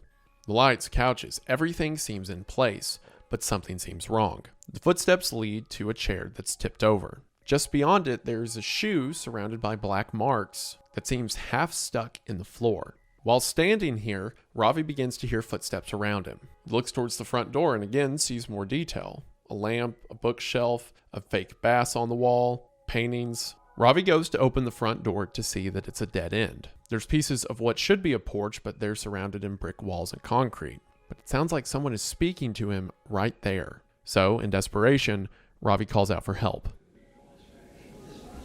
Sorry, I think someone's outside. Someone out there? I'm sorry. I don't know where I am. I need help. You're on private property. You need to leave. I'm trying, okay? I don't want to be This is the here. guy who keeps coming around here trying to talk to my boys. What? No, my name is Ravi, sir. I'm not trying to cause you any trouble. I'm just lost. Ravi can't see this person, but he can hear him. The other person, other than the fact that Ravi's speaking to him, doesn't seem alarmed by the situation. He's asking if this is the guy who keeps coming trying to talk to his boys. Neither of them have any idea what's going on, and they continue speaking. My family's trying to sleep. Leave or I'm calling the police. If you really need help, the station's a quarter mile down the road. Listen, I can't. I've been walking for like 9 fucking hours, man. Where the hell are we? I can't even see you. Actually, do call the cops. That's fine. Just please help me out here. Hello? Where are you? Well, what? Where the hell are you? I just looked outside and I don't see you. I'm not... I'm in like a living room with a fish on the wall. What is this? What is this? Is this some kind of game you're doing? Are you having a laugh over this? I'm not. It's just, it sounds like you're on the other side of this wall, but this door goes nowhere. The two of them can hear each other, but they can't see each other. And from what the other guy is saying, it doesn't sound like he's in the complex. It sounds like he's in the real world. So Ravi is in this house in the complex, and this guy is in this house in the real world, which means the complex has created a near perfect copy of this real world location within itself. Not only that, but as someone is standing in the mimicry of it in the complex, someone in the real edition can communicate with them seemingly through a null zone. This is huge for an analysis of the series. It confirms that several of the spaces we see are at least mimic, if not one-for-one recreations of things in reality. That's a massive piece of the puzzle put together. The things we see in this complex are taken from real spaces. Both Ravi and this man are standing in the same place, but in different realities. Or you could say different dimensions. The man seems convinced that Ravi is in the wall. This man seems sympathetic and tries to help Ravi by removing this space from the wall. But as he does so, this happens. Thank you. I think it's... What the fuck? What? Oh my god. Oh my god. What the fuck?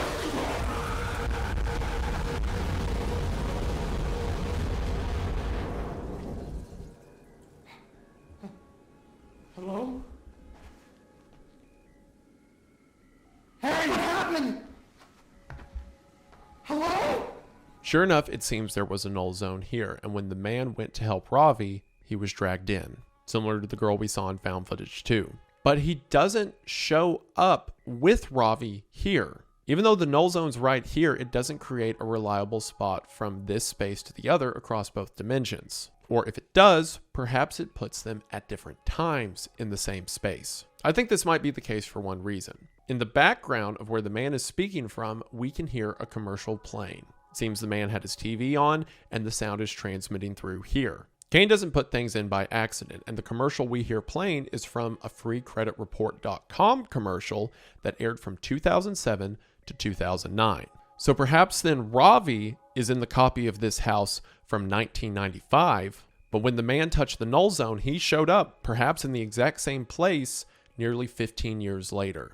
We may see what happens to that guy in the future, but for now, Ravi is once again alone. Some time passes, and we cut to Ravi later, now bathed in red light. He points the camera at himself and begins to speak. It seems that some time has passed, and Ravi is near his end. He could have been in the complex for days or weeks or months. Now in his final moments, he turned the camera back on to record his last testament. He speaks of a pleasant memory when he was at a park with his friends, remarking that he can't remember the sky. Ravi remarks that he just wants to go home before saying that he was going to fix things, and the video ends. There's so many clues here, from the guy he speaks to, through the null zone, to the time discrepancies, to the splendor sun, to the oriental symbolism, to the still life. We'll get to that analysis shortly because there's only a few more videos to look at for now. Our next takes us back to Async for the lighting and tile survey. This is a presentation given to the Department of Energy by Dr. Julia Meisner. This presentation was on November 15th of 1989. This places lighting and tile survey pretty early on the timeline, 1 month after first contact, or in other words, 1 month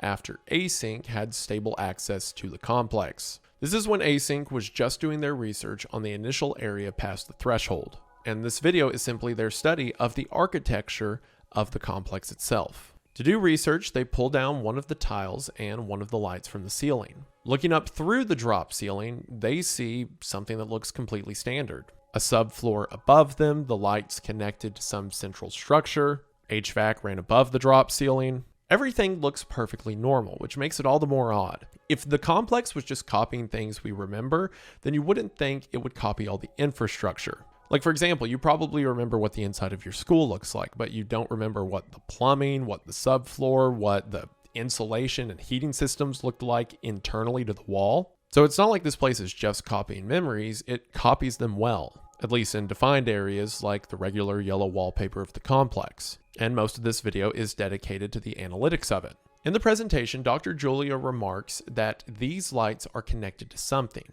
As if it was in any regular building, there seems to be a central power supply they get their energy from. The ceiling tiles themselves are strange in size, being quite large at 1.14 meters by 1.27 meters. For context, a standard drop ceiling tile is 0.6 meters in both directions. But other than being large, everything about them is completely normal. It's composed of a mineral composition, standard of ceiling tile, fibers of amorphous silicate. Everything about it is completely accurate. The same for the ballast that holds the fluorescent lights. It's composed of galvanized steel with a thin layer of zinc. The lights are 1.2 meters in length, a little longer but very close to T12 fluorescent bulbs. The gas composition of the bulbs themselves and their wiring is again all standard. Julia also remarked that the ballast and lights seem in great condition. Despite signs that they've been running for some time, there is no sign of physical wear. In fact, they are so accurate that they even have product information on them. The ballast is a universal Type A ballast, manufactured in 1975 with its own serial number. The same applies to the light troffer, manufactured in 1973 in Pennsylvania, and even the bulbs have a Sylvania label on them. There's something about this that feels menacing. It's one thing to contextualize the complex as a facade. It's just the cardboard standees of our reality to make us perhaps feel at home or approximate our existence. But we expect if we tore down the walls and we didn't find another room, we would find some dark void. We would find the absence of everything. But no, we pull apart the ceiling and it's just more ceiling. The subfloor above is also haunting, implying that you could dig up and find yourself in yet another room. This is just one layer of many. It's not even an approximation of our memories. It's an approximation that's better than our recollection. When I asked Kane what his favorite episode of the series is, he said it was Lighting and Tile Survey. I think that's fitting because this is a detail most of us wouldn't even think about. Oh, who manufactured the lights that are in the complex? But giving us an answer to a question we didn't know we needed to ask raises more haunting questions. Why are the Backrooms so good at being us? Why is it so picturesque to reality? Or at least, why is it in some details, but in other, it can't remember how chairs work or where kitchen ornaments are supposed to go? But when it comes to what it does make, it makes them perfectly. It leaves more questions as to what the true state of this place really is. This leads us, what is to date, the most recent video on Kane's channel about the Backrooms, besides the movie trailer. In between Lighting and Tile Survey and this upload was yet another series Kane started called People Still Live Here. I'm really interested in People Still Live Here, but I can tell that there are more episodes that are going to come out to make some things we've seen make sense. So if I was to make a video on it now, it'd just be pure speculation with not a lot of grounding. So I will cover People Still Live Here at some point, just after a few more episodes are out. But after all the episodes of that were uploaded, we got another Backrooms entry in Static Dead End. Static Dead End was dated to May 29th of 1990. Meaning that this is, to date, the furthest episode we have in the Async 1990 timeline, and meaning this occurred only a few days after the events of Reunion and Damage Control. So our video picks up right after everyone's figured out what really happened to Peter. By what really happened, I mean the time skip and him still being alive. If he's alive after running away, I'm not sure. They're all being told that once again he hit his head. We open with shots of nature as Marvin is on a phone call with George. If you'll remember, George was one of the researchers who was with Marvin and Peter when Peter disappeared in informational video. Marvin is furious, saying he doesn't like this and he doesn't trust the company. George is trying to reassure him that they all want the same thing. As they're talking, Marvin seems to blame Async for Peter's death, fittingly so. We see a room where on a whiteboard, someone seems to have drawn the street from Pitfalls, complete with the tunnel and trees around it. We see a label in the top left for room 14D plus 228. This makes sense because 14D is the room with all of the pits, and 228 must be the designation for this street. We see a closet space with things that Async used to depress the DOE in presentation. A model of the initial threshold, pictures on the wall of how houses could be built in the complex. Marvin worries that they may be next. What happens if Async considers them a liability? George remarks that it's okay, that they'll get through this, and then we cut back to what Async is doing in the complex. In room 14D, the room from Pitfalls, we can see the completed walkway that allows researchers to step over the pits. They're also creating a sort of scaffolding, seemingly to lower people down to the street that Marvin previously fell through, or fell into. And now this door that we've had so many questions about, the door at the end of the hallway, now it's open and we can just walk right into it. And we can see the thing that Mark was so concerned about getting footage of in Pitfalls. In this room, at first, we see more hallways until we find something strange. Along one wall, the texture isn't printing correctly. Where it should be the regular wallpaper, it looks like the wall is expanding. Async has put up sections of tape along the wall to monitor it, and sure enough, assuming these all started as squares, they're beginning to stretch out. The complex is either growing or shrinking in this space. This isn't the first time we've seen a design like this. If you'll remember all the way back in informational video, when Peter was walking by himself and came to the room with the green floral wallpaper, he saw a similar thing where it looks like the design was stretched as if the room was moving. And here, for whatever reason, it seems the complex is doing the same. If you'll remember, all the way back in Pitfalls, when we saw the open door across the room, there was a distinct green glow coming out of it. And then when Mark got to that door, he said he needs a camera now. And if you'll remember, in Found Footage 2, right before the video ended, the walls began to move as the green lightning, as I called it, began to appear. Perhaps this green energy indicates a change in the complex. And the reason it was glowing when Mark stepped up to it is because he was actively witnessing the walls moving.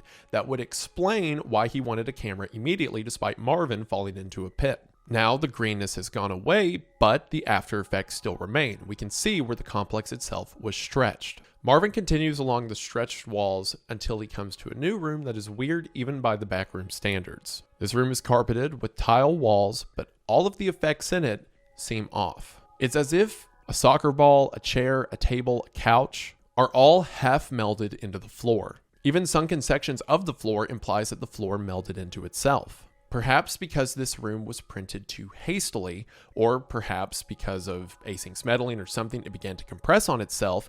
The artifacts that were within it began to deteriorate or become reabsorbed or didn't finish separating themselves from the wall of the back room around them. Perhaps if you think of it like a cell, it didn't get to properly divide before we laid eyes on it and it quit. Or alternatively, perhaps the complex was absorbing this area and didn't finish. You could even theorize that this presents a treadmill mindset of the complex. Perhaps it doesn't exist beyond what we interact with, but as we get closer to the edges, it prints more. Maybe that's why when the team got there in Pitfalls, they saw the green glow, and now that they're traveling through it, there is rooms you can step into, but they haven't had the time to finish creating as they should in a better mimicry. The remark on the weirdness of the room they're in the final moments, the camera traces to a lawn chair atop a mound beneath the carpet. With that, the video ends. Again, as we get more answers about the complex, there are more questions. Sure, we know that people can be in the same place, and we know that the complex copies real spaces. But what's that mean for the green glow or rooms like this? With every answer, we get more questions, and I'm sure there will be a lot more asked before and after the movie comes out. But there's one more video that I haven't covered that I've been saving for the end that I want to talk about now. As a matter of fact, it's the only video in the Backrooms series that does not have the label of Backrooms in front of it. That video is I Remember.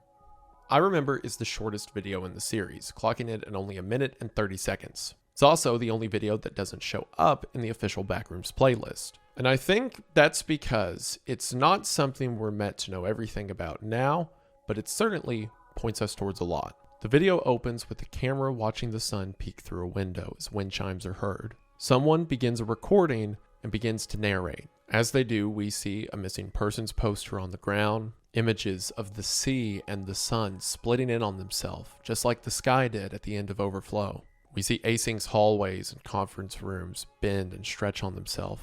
A diagram on the whiteboard tells us that cell images clustering leads to individual cell clarification. Perhaps the researchers were trying to better understand the bacteria, or something else we don't know of yet. We see old computers and servers, the early days of Async. We see the facility itself bend and bow. We see the same for the prototype that led to all of this in the first place. And then we see an image of a researcher in a gas mask with a protection hood standing before a great light. As he does, the image of himself bows as the light goes from yellow to green, witnessing something remarkable that is stuck with our narrator. Before finally we see an image of old computers lining a room, the image itself labeled CRN-S8R3. And as the image stretches, I Remember ends. This final image seems to be of a computer room. Perhaps the labeling, unless it's some code I haven't figured out yet, is just a designation for this room. Or perhaps something in this room that was meant to be remembered. Like perhaps it means computer room 9, slot 8, row 3, for example. There's not a lot we can do with this image yet, but there is a lot we can do with the narration. The narration read during this video reads as follows. I had a home once, a manor overlooking the sea. Upon the world, this was a vestige, calling forward unto strangled ears. But when the skies turned dark, the house was taken by the sea, a pillar truncated, cast down to the seabed with all the other forgotten things. But I remember, fleeting shells sinking ever slowly, folding downwards into themselves, forever tearing along the seams of the sky until nothing remains except the eternal ghost. And you ask yourself, could there ever be anything greater than this? You've always been here. I believe that this is about the complex, and I believe it's about the complex before it was ever even called that. And I believe the man we see in the mask and the man we hear narrating is Ivan Beck. And I believe that everything that we have witnessed thus far has been because of him. I mean, as Kane said, he's the protagonist and the antagonist of the story, right? All of that I'll talk about in a moment, but for now, to make sure we're all on the same confusing page, let's talk about the timeline. And let's do it in the only stupid way that I know how. See, look at this. It's color coordinated and everything. It's also the best I can do, so this is what you're going to get. I mentioned most of the upload dates as we went through the series, but just to make sure we're all on the same page, Overflow is the earliest event we have on the timeline, occurring sometime in August of 1972. This is what caused the experiment that caused the green light to form, and as far as we know, is the first time humanity made contact with the complex. Or, the energy that's behind the complex or something. After that, we don't have an event until May 10th of 1982, when Prototype takes place. During that gap, we know that a lot of research has been performed, because what started as an experiment that seemingly accidentally opened up the complex is now becoming them teleporting marbles to it or trying to access it. Now, according to the dialogue we hear at the beginning of the third test, we're told that in April of 1988, Ivan Beck gave a presentation to the United States government.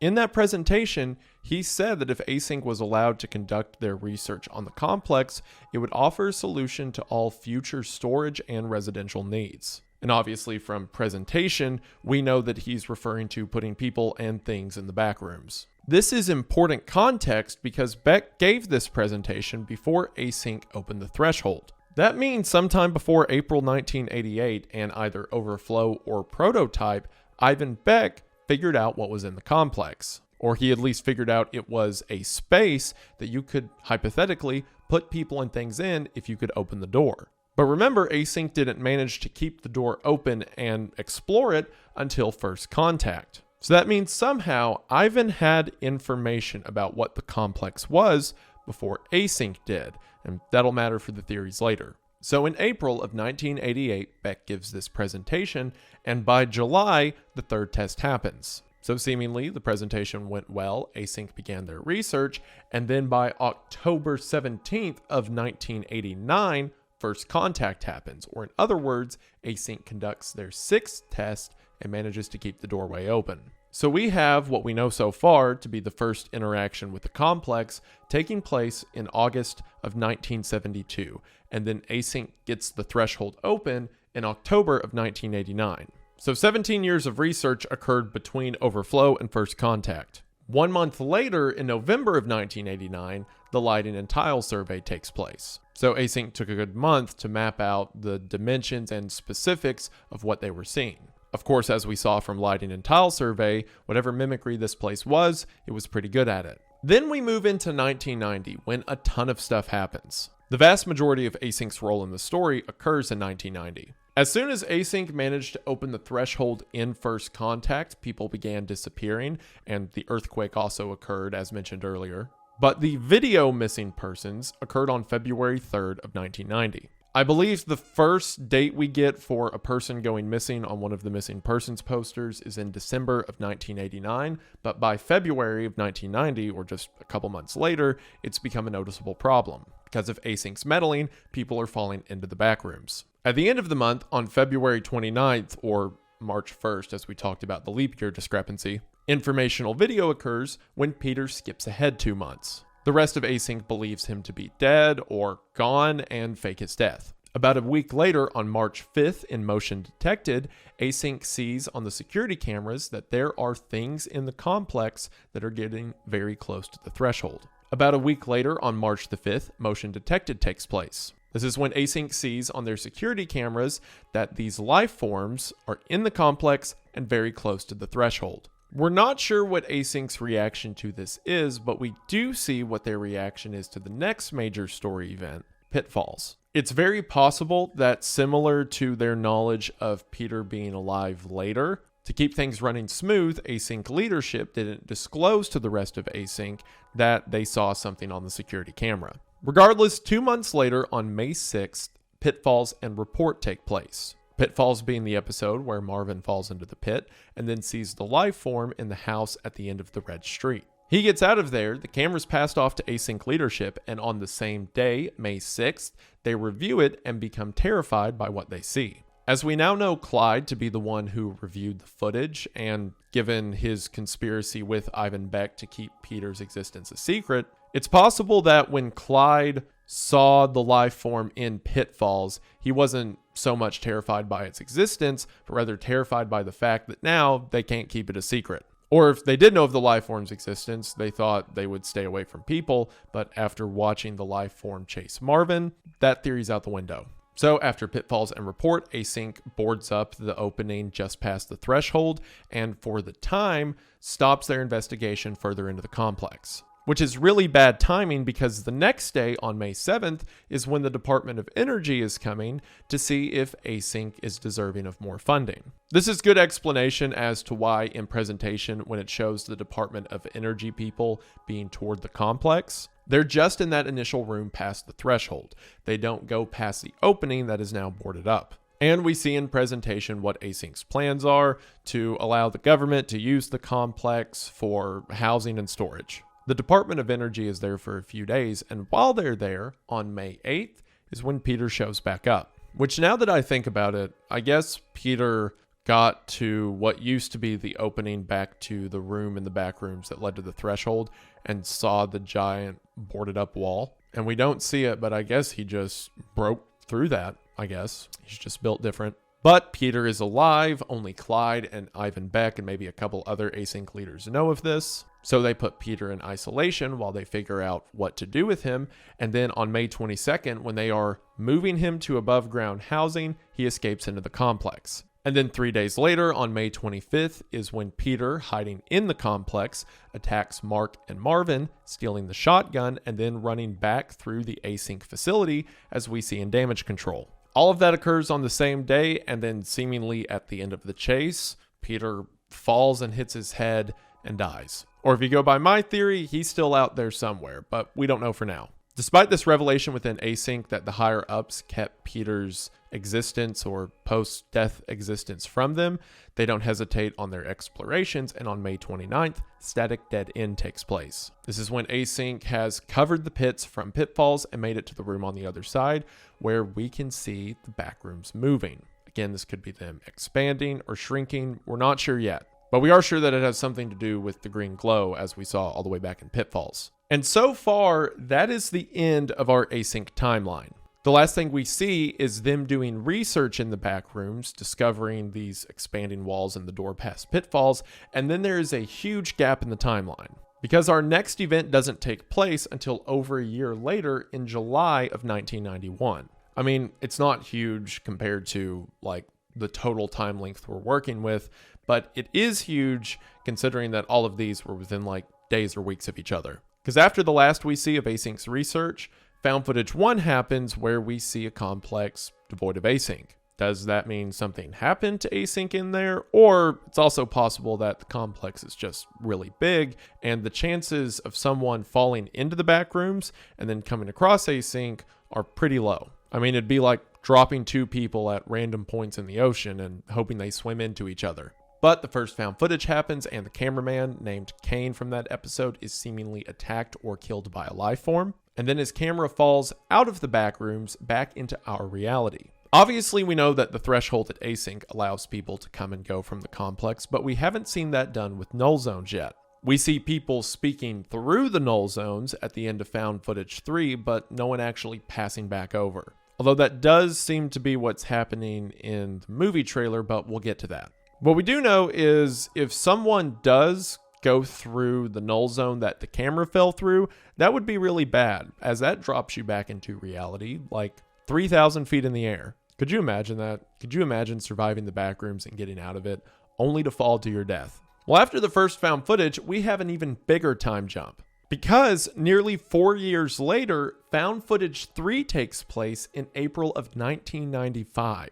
I mean, we see all the chaos that can happen to the complex in a couple months. Imagine what can happen in 4 years. And in Found Footage 3 is when we see the speakers with the weird music. We see signs that people have been trying to survive in there. We see the signs of the sun's splendor. We see a still life attack Ravi. And we see communication through a null zone, seemingly also through time. And then 4 months after that, in August of 1995, Found Footage 2 takes place, where the girls discover the null zone and she's experimenting with it and is pulled in. Again, we see an even further decayed complex. We see the growth over the walls with the picture, we see another life form attack, and we see that green glow everywhere, especially at the end. Perhaps if that green represents energy and it represents the complex changing, something Async does in this gap around here causes the complex to become far more unstable. Perhaps Ravi was just lucky, comparatively, in Found Footage 3 to come across areas that weren't unstable, but the cameraman in Found Footage 2 certainly found it. But this also shows how significant the time jump was for the camera in Found Footage 1, because it's not until after over a year has passed since Found Footage 2 that the camera from Found Footage 1 is recovered on September 23rd of 1996. Keep in mind, the only reason we have the date of July 1991 for Found Footage 1 is because that's the date on the clapboard at the beginning before that guy fell into the complex. So he might have skipped to 1996 when he fell in, or the camera did when it fell out. If he skipped when he fell in, then that means the complex we see from Found Footage 1 could have been one post all of the green glow and weird stuff we see in 2 and 3. Again, the complex could just be big. It could just be that the 3 found footage videos are missing everything happening with Async because of distance, or the consequences of what we see in the found footage series is because of everything Async did in 1990. The damage they left could be what the found footage series is experiencing. And then finally, the most forward jump we have on the timeline, again because of the commercial, is the fact that the dad who is speaking to Ravi in Found Footage 3 is doing so from 2007 to 2009. Communication in the complex, even with those outside of the complex, can span decades. And this isn't even considering the fact that the poster Ravi sees on the wall is from 2022. But that also makes it interesting that the complex doesn't seem to be pulling anything that could be from before 1972. I mean, sure, we see grandfather clocks and old inventions that could predate it, but we don't see like stone huts or like blacksmith shops. Everything we see could perceivably exist in a post-1972 reality. But why? Well, I have a theory as to why that I'll talk about later, but for now, there is one event on the timeline that I have kept from mentioning until now.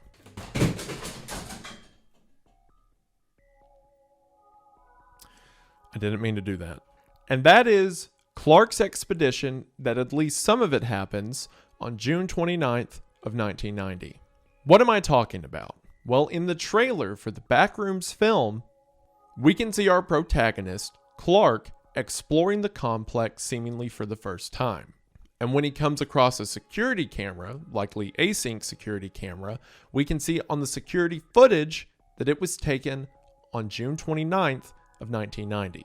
That means that at least some of events in the film are set right here, at the end of the timeline we've been building up to with much of the Async storyline. When's the film set? The 90s? 93, right? 1990. 1990, okay. June, July 1990. Okay. The YouTube series is just at the end of May 1990, so it's right there. Okay, gotcha. So we're all within the same, like, few months of each other? Yep. This gets me pretty excited for the film. I mean, more than I already was. Because most of my questions about the series are right here. How do the Async events resolve? What did they do to the complex that makes it the way we see in the found footage sections? Kane has stated that this movie will work as a standalone, but it's also, of course, a part of this series. Is the film going to tie in to the YouTube series? As in, like, it's a continuation of it? Yes. But it will also be standalone. The people that aren't familiar can Yes. Can Also, walk yes. into it. Okay. Yeah, that was a massive piece of just the development of this. I have never been okay, like, retconning or breaking continuity. I think the film we have is one that absolutely is open to new viewers. I think it fits perfectly with where the YouTube series was heading. It bridges and sets up a number of things that I want to dig into more in the future. And I think on all fronts it just generally is perfectly in the continuity of the world that's been established. So I think in the film, we're going to get a lot of questions about Async answered that I've been asking up until now. But as it stands, this is every piece of the timeline that we have so far. So now that we've established that, let's talk about the fun stuff. And by fun, I mean the things that will inevitably kill me. So there's a few things I want to talk about, but the first thing I want to talk about is what is the complex, literally. We can stew on symbolism in a moment, but for now, I'm asking what is it as it exists as a 3D space? Well, it seems in this recent batch of episodes, Found Footage 3 in particular, we get more information about it than we ever have. I've theorized since the first video that the Backrooms seems to be a place that amasses people's memories. Things that would otherwise be forgotten live forever here. But similar to a memory, it's not a perfect copy. At the end of Found Footage 3, we see what I think is a pretty good replication. In the blue house, it's good enough that both Ravi and the father can speak to each other from the same relative space, and Ravi can even identify details like the fish on the wall. But this room as well felt much more specific. There was drinks on the table, a chair was pushed over, there was signs of life in the house. All of the furniture and implements went where they're supposed to go. As far as copies go, the blue house is pretty good. But when we look at other spaces in the complex, that facade starts to crumble. Take, for example, the room seen in Found Footage 2. Sure, we see something that's trying to be a kitchen and a space nearby that might be a kitchen table, but the details are wrong, they're out of place, they're exaggerated. Or the house at the end that contains the life form, the one that the car crashed into. Seems to be a perfect layout of the house, but all of the details are missing, save for a few, like the picture on the wall. Like a memory, details fade, but the structures themselves do come from something that does exist. Now, while I think memories are certainly what Kane is going for here, that may not be the vehicle by which places in the complex are created. There might be a physical explanation as to why some parts of the complex are accurate to their real-world counterparts and other places are not. For example, null zones. We know that null zones work for at least people to cross into the complex, but what if it allows space to cross over as well? At the end of Found Footage 3, when we see the most accurate structure that we found so far, what happens at the end of that conversation? The father falls through a null zone. We've already established that the complex isn't hindered by time. So regardless of when the father falls through the null zone, the fact that that house is so close to a null zone makes its signal stronger, or its image more accurate to its real counterpart. Now, this theory also has some holes in it. If that were the case, then every initial room someone falls into should be pretty true to the Earth version, and then as they walk away, it becomes more distorted and dreamlike. But we know that's not the case. In Found Footage 1 and Found Footage 2, the first place they step into is already pretty deconstructed. Even if you want to say the null zones aren't true bridges. For example, say here you had 4 null zones that each have a counterpart in reality and a counterpart in the complex. Well, the way you may expect them to work is to connect directly across to each other like a bridge. So if the father in Found Footage 3 goes through the null zone in his house, he should show up in the complex counterpart in his house. But again, the complex is so weird about space-time. You could step into this one and wind up in this one. You could step in this one and wind up in this one. This guy could wind up in this one. And maybe sometimes they are direct, but for the most part, there's probably no predicting. Again, it's not like the complex cares for space or time. But even if that's the theory you're working with, then the null zone you fall into should be similar to somewhere, with all the appropriate specifics of that place's reality counterpart. But unless there's a plethora of empty white and carpeted rooms somewhere and endless yellow hallways, that doesn't seem to be the case. The other theory is perhaps spaces in the back room become more accurate when it has a hold of the person whose memories it's trying to copy. Say, for example, that the yellow wallpaper and elaborate hallways come from the memories of someone who only had an interaction with the complex for like a minute. Well, that would make sense as to why the hallways don't make sense, because if we want to think of the complex as a scanner, it didn't have enough time to copy the image. Whereas if someone like Ravi falls into a null zone, well, now the complex has days and weeks to copy images from his mind, so his memories should be much more specific. Or I should say, the manifestation of his memories. This could be an explanation for a weird detail that showed up in Found Footage 3. As I called out in Found Footage 3, we can see that in Ravi's house, he has a drum kit. And then sure enough, one of the things he runs into in the complex is a drum kit. If you ask me, this is too specific to be coincidental. The first theory to the complex that I mentioned could be true, and this space's proximity to the null zone that leads to Ravi's apartment could be the reason that it copied a drum kit, because in the real world there's a drum kit nearby. But it could also be because Ravi's nearby, so it's just building what he knows. This is a theory that's plausible, but we don't have enough information on to confirm or deny yet. If in the film or later in the series we see someone interact with a place that they recognize from our reality, then that probably means that I'm right about the second theory. That's all it takes to be considered good at these theories. If you just throw enough stuff out, someone will think you're clever. So the complex seems to be a place where memories manifest, or at least images from our reality are copied over. There's a bunch of theories that the complex is some kind of simulation, or everything in the Backrooms is happening within a computer, as well as theories like everything in the complex is inside of the mind or a dream of Ivan Beck. And maybe metaphorically on that last point, but I don't think that's what's happening literally. For one, both of those explanations seem pretty lame, but we see so much interaction with the outside world and conversations with the DOE and people slipping into the complex that simulation or dream theory doesn't really track here. The complex is certainly a place, and it is certainly using information from our world. If it gets that information directly from the world or uses us as a conduit, we don't know yet.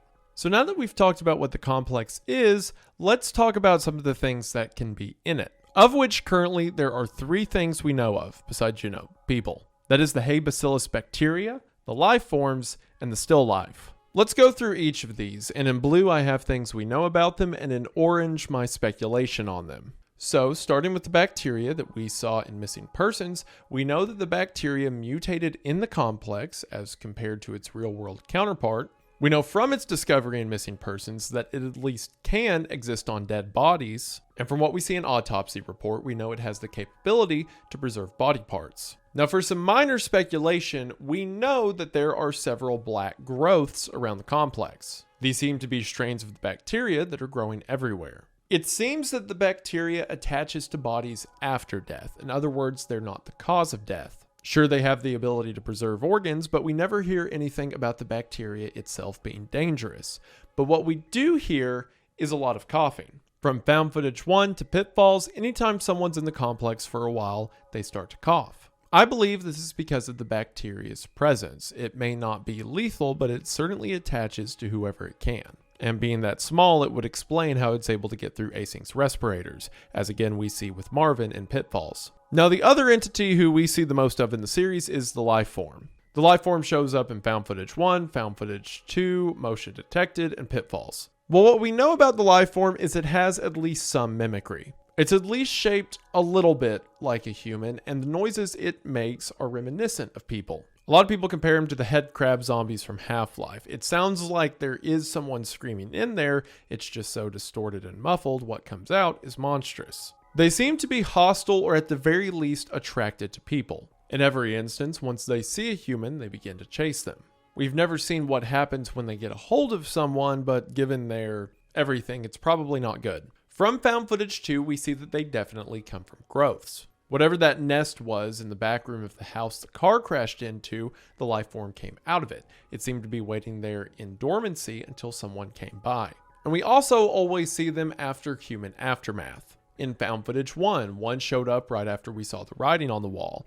In Pitfalls, we saw one right after Marvin found the camp where it looked like someone had been living. And of course, in Found Footage 2, one comes out of the room where seemingly the driver of the car died. Going into further theories with them though, it seems that they're attracted to noise in general. Besides everyone making noise before they're attacked, we can see that on the writing from Found Footage 1. On that wall writing, we see phrases like, "I fear the sound doesn't stop," "God closed his eyes," but we also see "it hears me" repeated over and over. And again, this is right before the life form attack, so we can assume by it, the writer meant the life form. There's also the writing on there that says, "Don't move, stay still." So maybe like a T-Rex, if you just hold still, the life form won't see you. But understandably, everyone who's encountered one so far starts screaming and running. I also believe that the life forms are made of human parts. If you look closely, especially at the one in Pitfalls, it looks like human bones connected improperly, as if its arm is several femurs and a hip coupled together. Combine that with the tubes or organs that run over them and the fact that their calls sound kind of human, it seems that these things are made from scavenged human remains. Speaking of the dead, they also seem to have vocalizations from the recently dead. The found footage life forms make this kind of obvious as it's someone screaming, which yeah, that's probably what they were doing before this 12-foot tall thing killed them. But it's especially apparent in Pitfalls, as the whole reason Marvin went over there in the first place is because he heard someone calling for help. And when we find the life form, it's repeating the phrase, "Is anyone there? Can somebody help me?" over and over. These were probably the final words of whoever was staying in that house. The life form now repeating it to lure others in. And again, from Found Footage 2, they build these large nests where people have died. It looks like in the same spot where the person in the car likely bled out, the life form grew around them, eventually consuming their pieces. And finally, we have our most recent and so far most scarce form of life in the complex, still life. We only see still life in found footage 3, and from what we see, they are very aggressive. They seem to run with much more precision and determination than the life forms. They are also very humanoid. Sure, the life form has elements of being a human, but other than the specifics, the still life seems to be in the full shape of a person. Sure, the details we can make out as it's running look kind of uncanny, but the way it runs, the way it crawls, looks like a person. But at the same time, we see that while they are human-like, they do not have human intellect. In other words, they know how to do things like knock on doors or turn off lights, but it doesn't know when to do them. As when Ravi's making his initial escape from it, he shuts the door, so the life form knocks. It's as if it knows humans are supposed to knock on doors, but not when or why.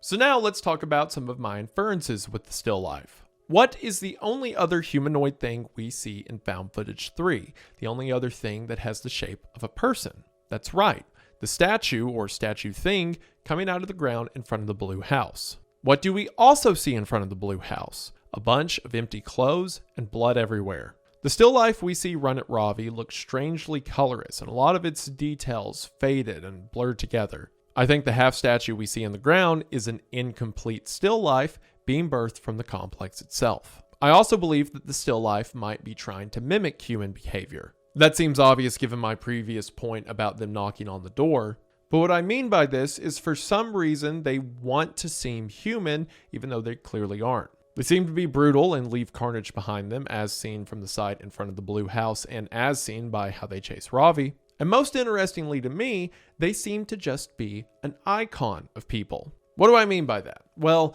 if you look at the one we see coming up out of the ground in front of the blue house in found footage 3, again, assuming I'm right and assuming that's a still life, we see that it has a phone up to its ear. Why would a still life or any creation need to have a phone? Well, what if that's the state someone else was in before they were copied? If all the complex can make is recreations, then we can assume that the still life is a recreation of someone. And it takes a snapshot of whatever they are in a moment or their icon and then pastes that into the complex. I don't know yet why this would make them so violent or why they would want people dead, but I think still lifes are a creation of the complex as much as the rooms are. And I have a theory that connects all of these forms of life together. Beginning with the still life, I think that the still life is the complex's attempt at creating people. We know it does the same thing with space, right? For some reason, it takes influence from the real world and copies it in its own walls. I think still life means the complex is doing that, but with persons. This could be something it's always done. This could be something it's done since Async's meddling,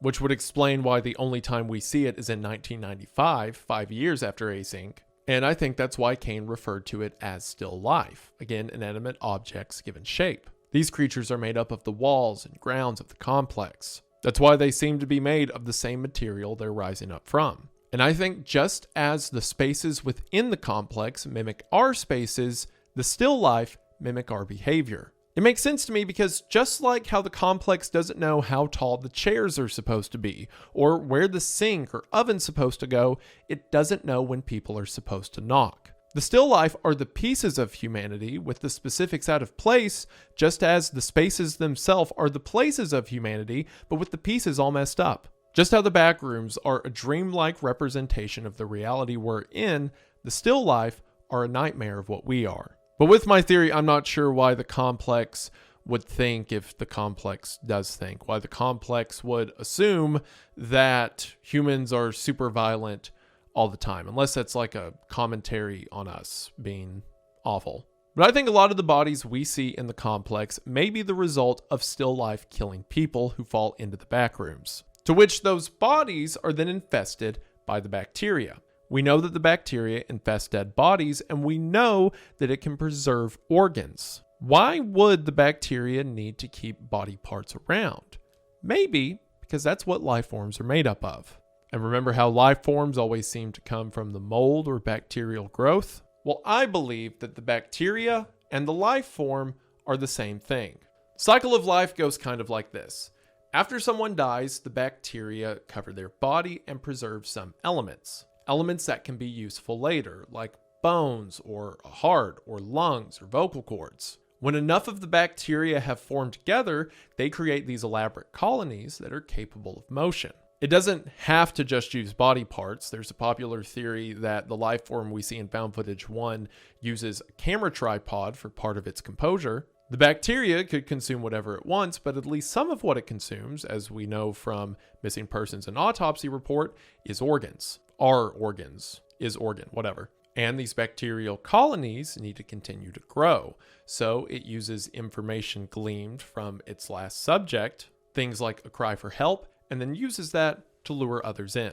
I think that's why we get things like in Pitfall, where we have a 10-foot tall life form that seems to be two bodies shoved together. This also explains why their movement is so jilted and clunky. I mean, it's a massive bacterial colony trying to get human parts to move towards something else. And honestly, my biggest piece of evidence for this whole thing is among the pictures that Kane posted to his Ko-fi account, or Ko-fi, however you pronounce it. When he posted the very first image of a life form, he titled it Bacteria. So that would mean that the bacteria, and therefore the life form, is the only organic substance we see in the complex. And we can assume that Hey Bacillus came over with a person or an animal at some point through a null zone, as it's not like they said the Hey Bacillus came from the complex, it just mutated there. While the only form of life we do see comes straight from the complex seems to be inorganic, as it appears to be made from the structure of the complex itself. This leads me to believe that the complex itself can't create true life. It can create the shape of life using the components it has around it to mimic people, but these are effectively automatons and a far cry from the organic life, mutated or otherwise, that we find in the complex. We know that the complex itself became less stable as Async began to mess with it, hence the missing persons cases and the earthquakes. Perhaps the complex, like an immune system, is attempting to shake Async off, hence the still life. And if the still life are effectively the complex's antibodies, well, that explains why they're so violent. They're not organic, they're not real life, but their job is to make sure that all the real life stays away. Perhaps the complex doesn't want anyone in it in the first place, and these null zones that keep opening are just a byproduct of Async's meddling. Also, I keep using words to describe the complex like wants or thinks. But keep in mind, I'm saying that in a very loose sense. As if I said, if I drop this coffee mug, it'll want to fall. I mean, gravity's going to make it fall, but you get it. Whatever force that is in the complex might be attempting to repel people. We don't know why or when the complex began to mimic human life, or why the bacteria mutated into these colonies that can create life forms that hunt other people down. But it may all be a symptom of the complex's affinity, willing or otherwise, to keep people out. I should also mention that if my theory about still life is correct, then there's nothing saying the complex has to make the still life look like a human. If these are just defensive measures of the complex system, then it could be anything that could ward off people. The mimicry could be based on a vehicle, or a statue, or a really tall papier-mâché giant on wheels. That's not me saying Kane is going to put the rolling giant in the Backrooms. I'm just saying he can, and I don't like that. But a lot of these theories about the nature of the complex itself and the forms of life we see in it tie into things we see with Async. For example, when Peter glitched into the future, we see him turn into a corner where he hears a crowd of people speaking. And as soon as he hears them, that's when Peter skips 2 months ahead. We know from Found Footage 3 that Peter likely came across the threshold of a null zone, somewhere where the line between the complex and reality is thinned, and he heard a crowd of people that seemingly are connected to this space, or the space with the yellow wallpaper at some point in time. Similar to what we saw in Found Footage 3, this thinning of the barrier is followed by a flash or a burst of energy that either throws someone into the complex, or as we saw with Peter, throws them forward in time. My theory with the life forms also ties into a lot of the stuff we see with Async. Obviously, Marvin coming across the life form in Pitfalls, but also the remnants of people that Async finds. If you'll remember in some of the early videos, they come across piles of clothes surrounded by this black growth or mold. This would make sense because when someone is killed,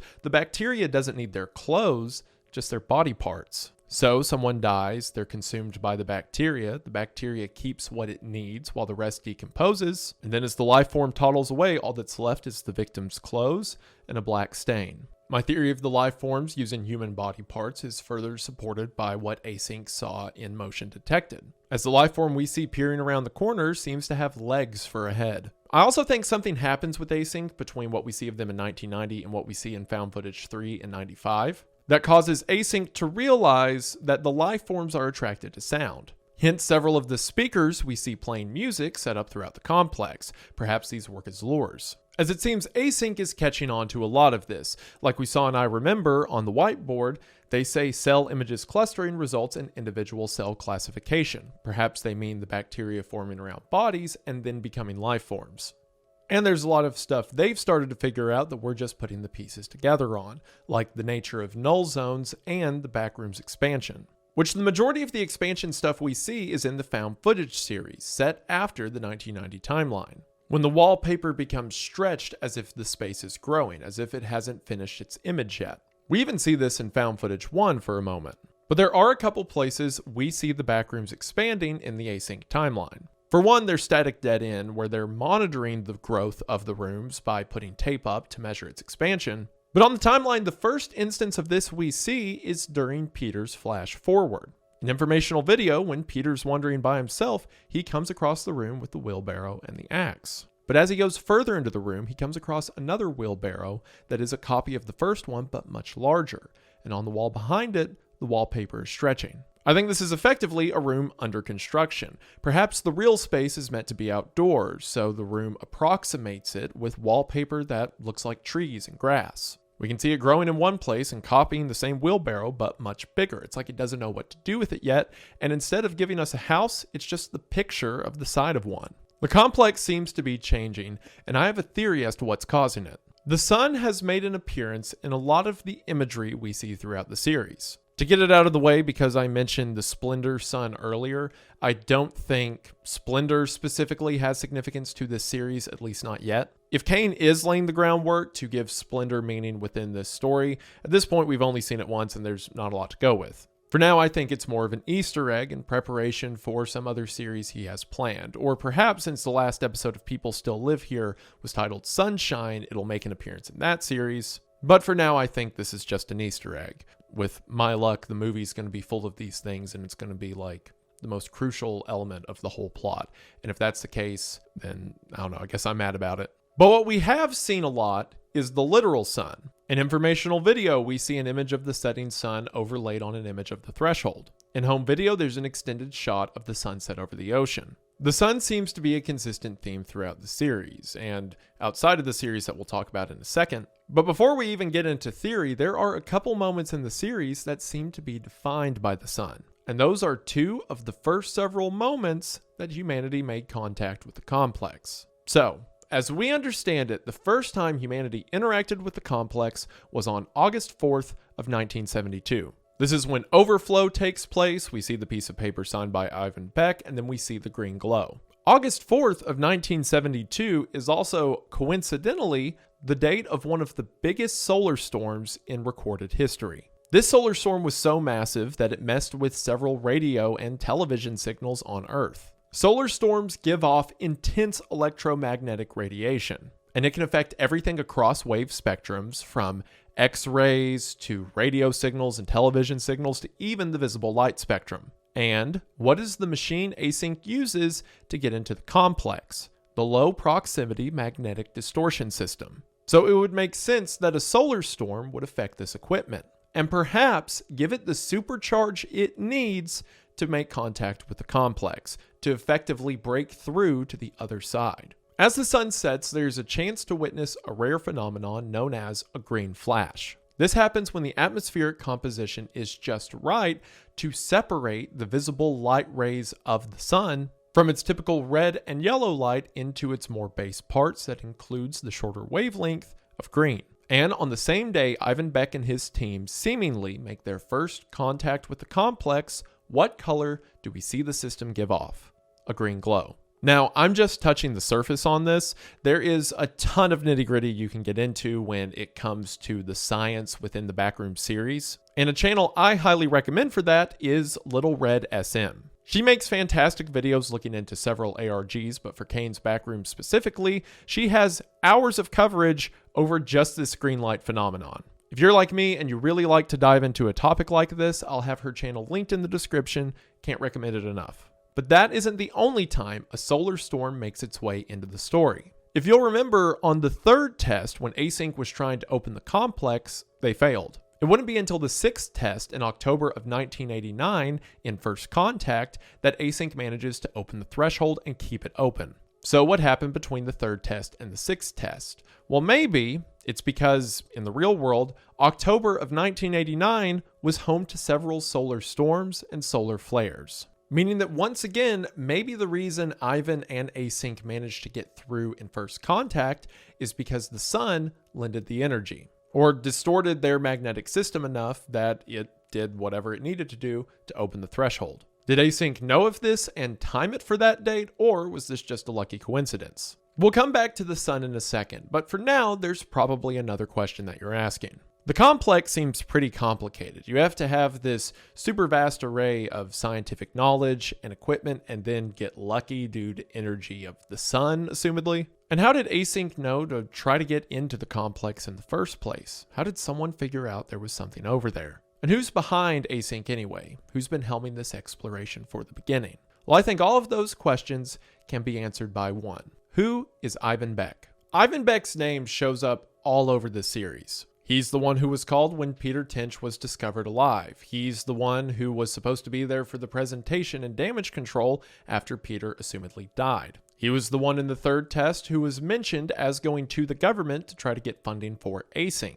He's the one who brought the body and autopsy report to be examined by a medical examiner. It seems that he's in the know on everything that's happened so far, and seemingly is the one who's calling the shots. His official title within the series is Vice Director of Async, but I don't buy that. If there is a true director, then they're probably just a figurehead or some connection to the government. Ivan Beck seems to be the one leading this project because seemingly he's the one who discovered the complex. We never see Ivan Beck in the series, and there's not a lot to infer about him from the Kane Pixels channel, but there is a lot to infer about him in the Not Kane Pixels channel. Not Kane Pixels is Kane Pixels' second account, despite what the name may lead you to believe. Also, the profile picture for Not Kane Pixels at the moment is that godforsaken sun that's going to haunt me in my dreams. On Not Kane Pixels, Kane mostly posts his music. In case you didn't know, Kane composes all of the music for the series as well. Not only that, but he makes way more music than he makes videos. So there are hundreds of unique tracks on the Not Kane Pixels channel, each with their own unique title and cover art, and some of which you've been hearing throughout this video.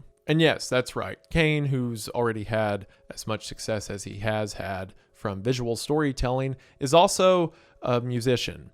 So sometimes, I guess, God finds it funny to give all of his gifts to one guy for some reason, but he also puts me here to keep them humble. So I want to let you know that he smells. Not actually doesn't smell, but he could. You wouldn't know. I would. And maybe he does. Who knows? A lot of the music on Not Kane Pixels is standalone and doesn't seem to relate to any of the series he's made, but some of it does. For example, The Oldest View has a soundtrack. There's several actual track songs and fake track songs for People Still Live Here.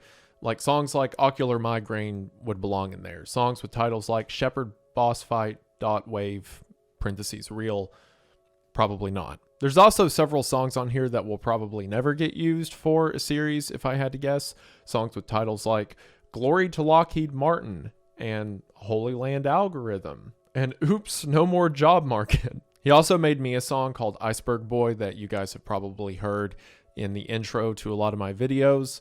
And there's also an AI song on there of me poorly singing Whistle by Jason Derulo, next to a song called TikTok Sigma Male Trillionaire Grind Set.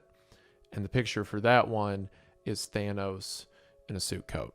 Youngest director in A24's history, by the way. I point all of that out because the unofficial playlist for the Backrooms series is a playlist on Not Kane Pixels called Out of Sync. What's funny is I think only part of one of these songs actually shows up in the Backrooms series, but it's clear given what I'm about to talk about that a lot of the titles and imagery we see connects to it. For example, the first track in the playlist is called A Long Time Ago, and the artwork for that song is by George Brim.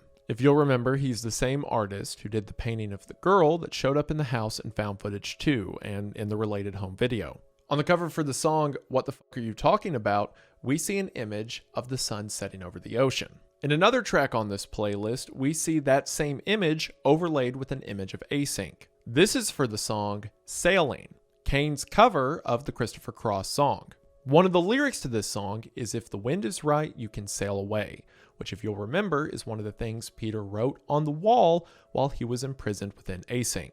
So, establishing that the Out of Sync soundtrack has a connection to the Backrooms series, I want to pose the theory, not like I'm the first to say this, that this soundtrack is about the life of Ivan Beck. And for my reasoning on that, we must first look at Kane's other Backrooms soundtrack, the official Backrooms OST. This is the soundtrack that shows up through most of the series. So while we've heard a lot of these tracks before, it's the cover art and titles that I'm interested in now. I'm going to say this, and it's not going to make any sense, but I have to say it now because otherwise all of the pieces I'm about to say are going to sound confusing. But I think that in that 1972 experiment, Ivan Beck not only witnessed the complex, but was injured by the ensuing energy that left him with amnesia and a missing eye, as well as his never-ending desire to make it back to the complex. For example, several of the tracks have this cover image. This is an image of a researcher standing in front of a green glow, or as we know now, one of the magnetic reactions that leads to the complex. We've seen this image before. It was the image that became distorted in I Remember, which we'll get to in a minute. But if this is a researcher witnessing a green glow, and assuming they're not within the complex, the only time we've seen someone in reality witness a green glow was in Ivan Beck's 1972 experiment during the first contact. And the last song in this playlist that has this cover image is titled Congratulations, Ivan. Now, this could be for some future event within the series, maybe when Async falls apart and Ivan gets everything he's been looking for, but this can also be indicative of the moment that Ivan opened that first portal. But I think the most telling image we get of Ivan Beck through this playlist is the series of songs that has this cover. We see a man in a suit coat with a censored face. Behind him, we can see the charts of several tests, and in the bottom left corner, we can see the headline from the faked vineyard wreck that they used to cover up Peter's disappearance, something that we know was orchestrated by Ivan. Around him, we also see 8 rods pointed in on each other. This is the prototype machine that we saw in Prototype, or in other words, Async's first attempts to get into the Backrooms. And at the center of it is what would be Ivan's face, but instead it's covered with an image. This image is a picture of the sun during the August 1972 solar storm. And the spot that the solar storm would normally be in is covering Ivan's right eye. This also lines up with a few sketches that Kane has posted or shared to his Discord,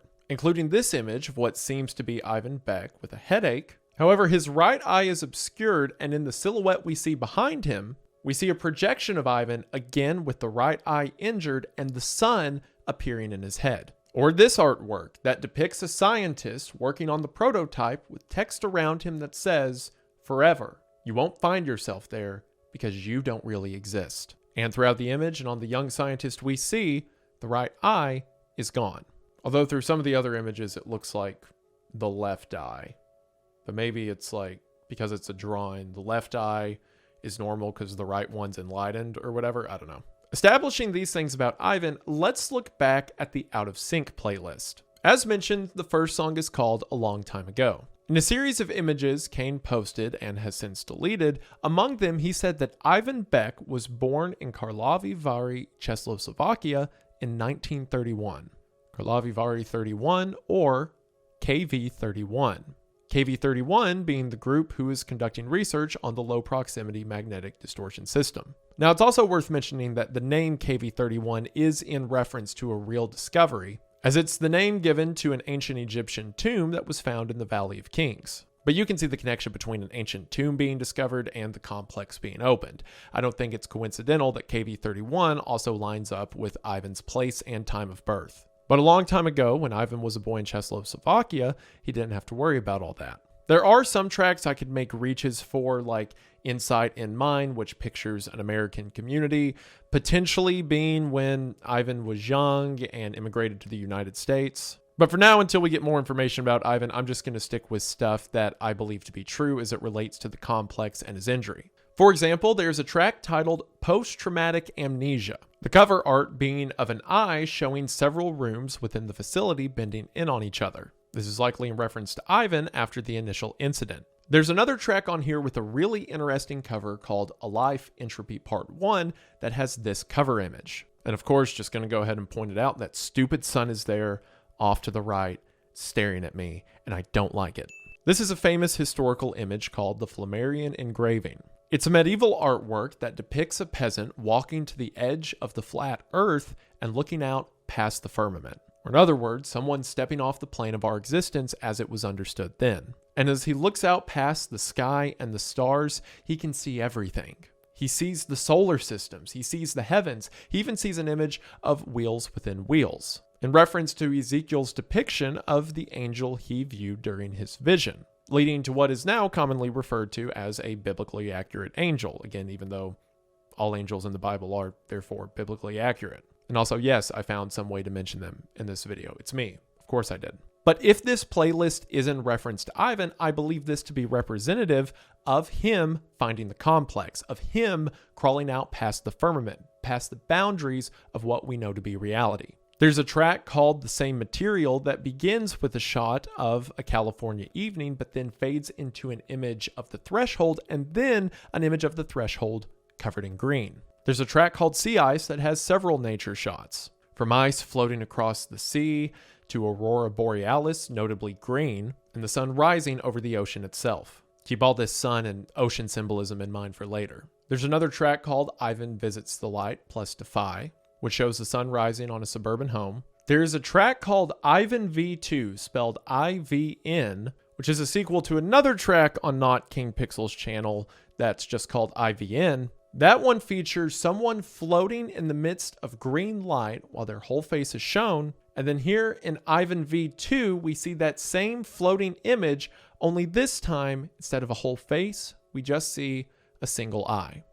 Perhaps this is the moment that Ivan first experienced the complex, the moment he made contact with the energy of what was on the other side. Then there is a track called Visible Light, which shows a sketch of seemingly Ivan surrounded by people and the prototype. However, as the song goes on, it begins to change. The picture becomes blue. We see mountains rising beneath him. Behind him, we see what appears to be the ocean, and the colors stretch through the entire visible light spectrum from blue to red, and of course, ending with green. And currently, the final track on this playlist, titled Old Song, has another George Brim artwork, perhaps now representing Ivan Old, a changed man from that first song a long time ago. And that's most of the symbolism of the timeline of the soundtrack. Things I mentioned earlier, like Sundown Entry Wound that shows the sun with the green flash, is especially applicable now since we have the theory of Ivan being injured by the sun itself. But there's a couple other tracks in this playlist that are particularly important. Those are Overlooking the Sea and You Have Always Been Here. If that sounds familiar, that's because both of those titles are quotes from the video I Remember. I believe I Remember to be a monologue from Ivan Beck. And if the soundtrack isn't proof enough, there's proof of that in the series as well. In the beginning of Overflow, when we see the night sky before we see the experiment, where Ivan Beck gave humanity its first touch with the complex, we hear a strange sound. The trade between market and non-market economies. Well, as I've said, that our negotiations in this area with the Soviets are just... That's right. Wind chimes. Kind of makes sense for the outside night sky setting, but it's not the only time we see it show up. At the end of Found Footage 2, when we see that the entire video was being watched by someone from their television, when we cut back to the television, sure enough,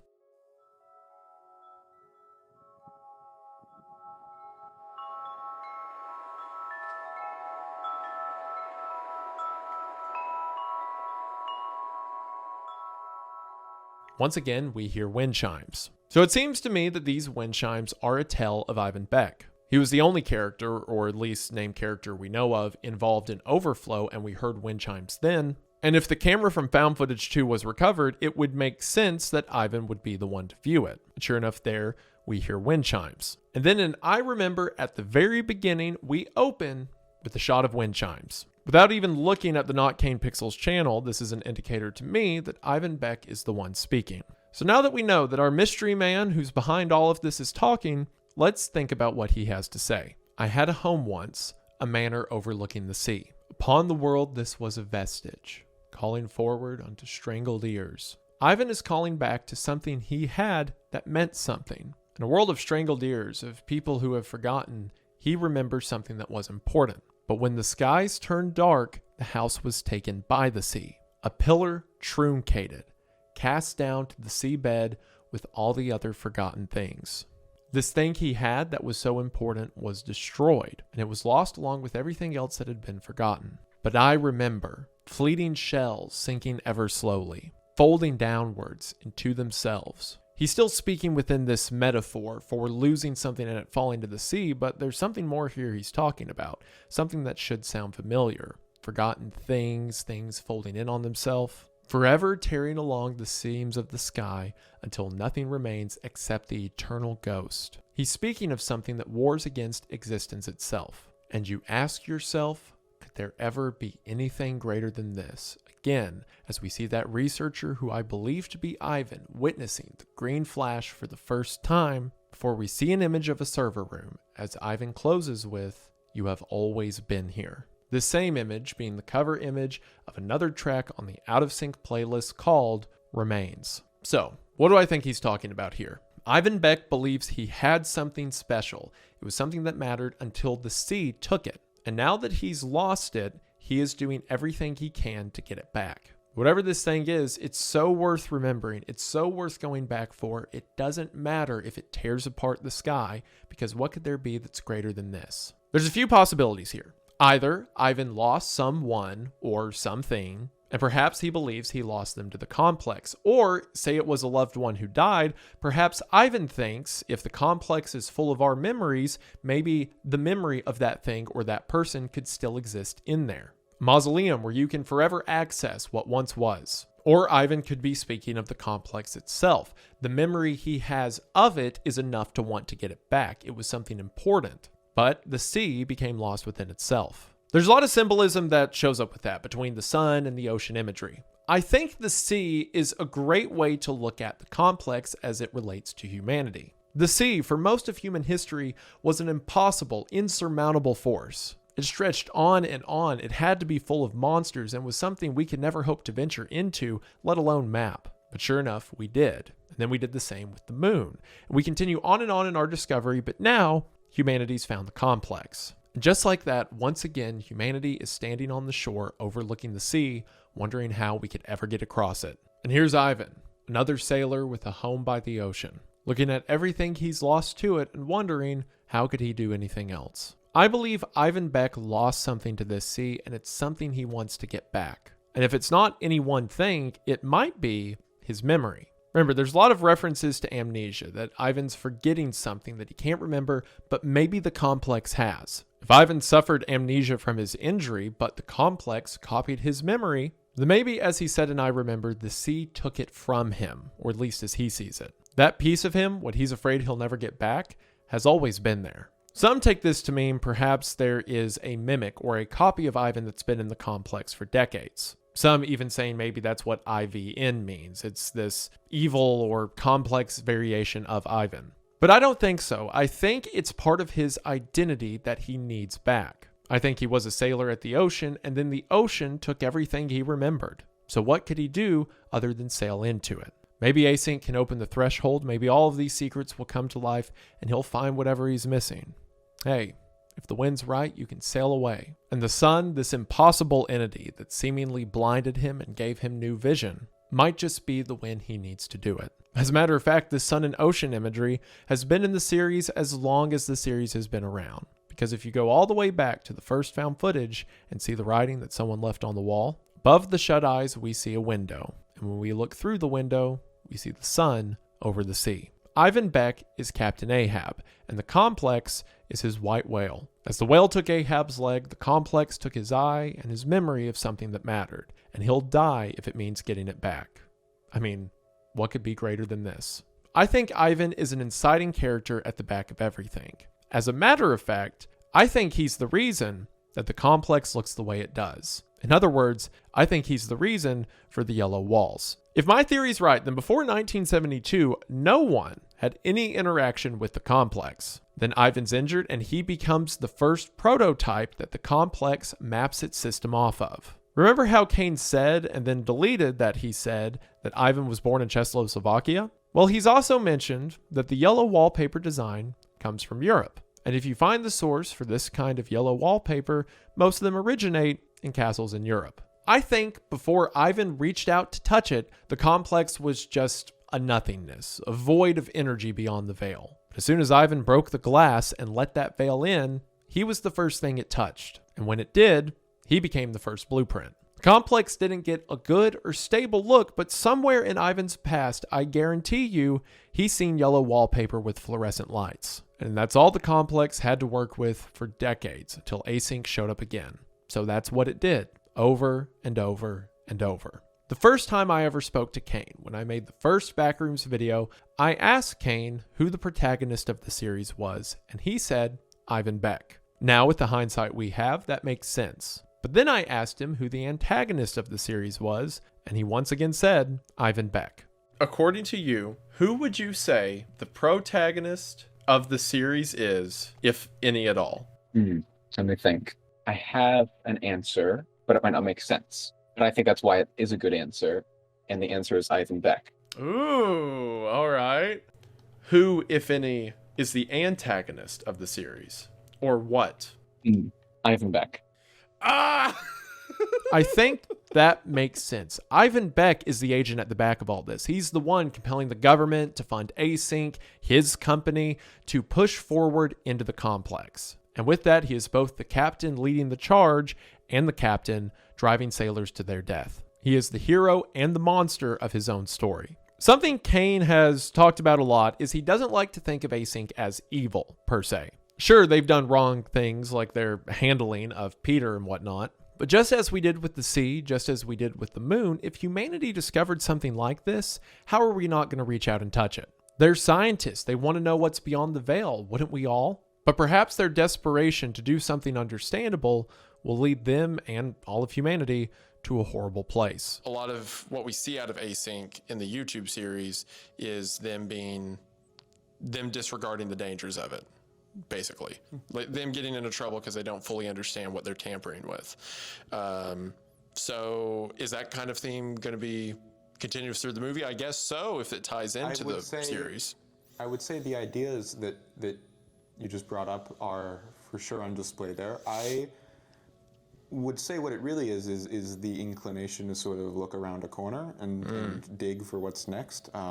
Because for me, I deeply hesitate on condemning human beings for that trait, but I think every single thing is pretty much broken down into what happens next. Like needing to cross an ocean, needing to, again, like look around a corner, needing to, just go too far sometimes. Even if it comes out in ways that seem benign or naturalistic in some way, it's always the same trait.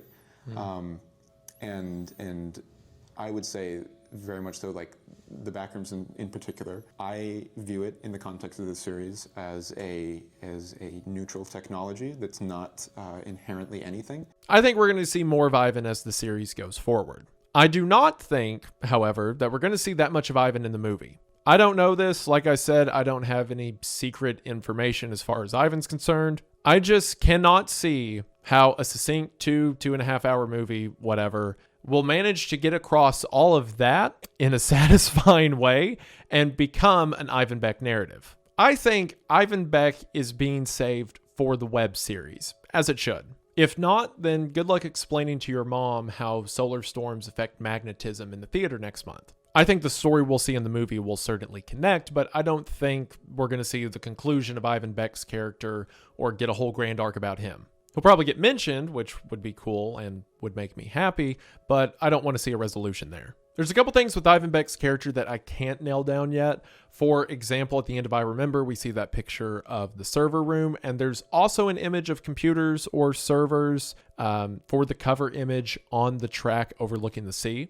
And I think that one's pretty self-evident. The sea is the back room, so overlooking the sea, the image is the systems that keep the threshold open. But I'm not sure what the server room is with the line "You have always been here." Perhaps it's recorded data from the backrooms, perhaps it's the computers that were a part of the first threshold. A lot of people will point to this to tie back into the simulation theory that "you have always been here" meant you're always in a computer, but again, I think that's lame. Again, I'm making a lot of inferences off of things I think up until now, but there's some stuff that we just don't have the pieces for yet.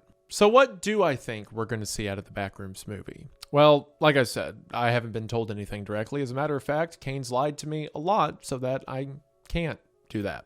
But what I do have is a trailer, and I think that trailer gives us a lot to work with. There are currently 2 trailers and a short ARG associated with the film. In the first trailer, the teaser trailer, we see a room in our reality as it goes through different iterations, becoming more and more obscure, eventually becoming the facade of a real room like what we see in the complex. Which certainly means I'm right about my dream theory thing, and I won't be proven wrong, and everything I've said in this video will be right, and Kane will not make me look stupid, assuredly. The film's protagonist, Clark, played by Chiwetel Ejiofor, says this place builds room, or it's more like it remembers them. And the more it remembers something, the less it does. This seems to be in line with everything we've theorized so far. The complex uses spaces in our reality, but makes them different. Less detail, more abstract, maybe just from generations of recreating the same spaces over and over. Or as I theorized earlier, perhaps if it's using memory as a source, less access or time with people's memory, or distance from null zones, you get it. So everything we've seen in the teaser trailer looks pretty good and goes in line with stuff we've seen from the series. I can also confirm, having been there, that the final room we see in the teaser trailer is a real set. And I know I can say that out loud because Kane said that out loud, and if he didn't get in trouble, I'm probably fine. Probably. But in the official trailer, there's a lot more to dissect. For one, we see that Clark owns a furniture store called Captain Clark's Ottoman Empire, which Ottoman Empire is an excellent name for a furniture store. In the trailer, we can hear Clark speaking to someone who we can assume to be his therapist or psychiatrist named Dr. Mary Klein, played by Renate Reinsve. Which I just want to say, I mean, obviously it's super cool to see Kane make it this far and get this film made and to see all this hype around it. He certainly deserves it. But it's also really cool to see such high-profile actors be attached to it as well. I mean, Chiwetel and Renate are highly acclaimed actors, and Mark Duplass, who's also set to star in the film, has made some of my favorite horror flicks. Creep was probably the scariest movie I watched in high school. It's cool to see in how many layers this has become such a cultural thing. I'm really proud of Kane. Don't let him watch me say that line. Pretend like you didn't hear that. Clark is saying that in the basement of the furniture store, he seems to have found a null zone, although he doesn't know to call it that. A null zone that, considering he lived to tell the story to Dr. Klein, has reliable entry both ways. In other words, it's one of these good null zones over here. And remember how I said it's likely that the complex copies things that are near its null zones? And the reason people don't fall into a one-for-one recreation of their space is because perhaps the null zones change which one you go in on and which one you come out of. Well, for this reliable null zone, just like the one we see at the end of Found Footage 3, after Clark passes through, what do we see? A bunch of furniture piled up. This would make sense because right on the other side of the null zone is a furniture store. It seems that the complex is just copying things that are near the door. Clark turns down a long hallway and sees this. This looks like the cardboard caveman from Found Footage 3. Previously, I've thought that the caveman was maybe created by the complex because it's reminiscent of like old Geico standees that used to be outside of cell phone stores. So maybe the one we saw in Found Footage 3 was just kind of an odd single creation, but seeing it again here makes me feel a bit different.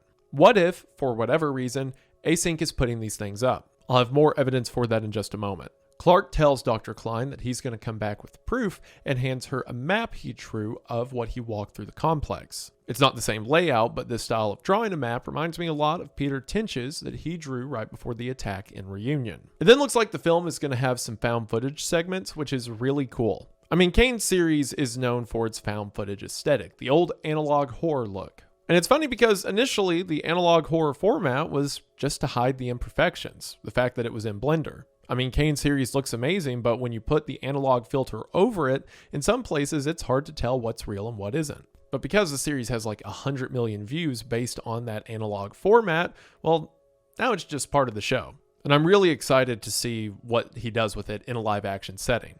We see them come across a room with a Christmas tree and a bunch of half-sunken bodies in the floor that look like they're made out of the floor.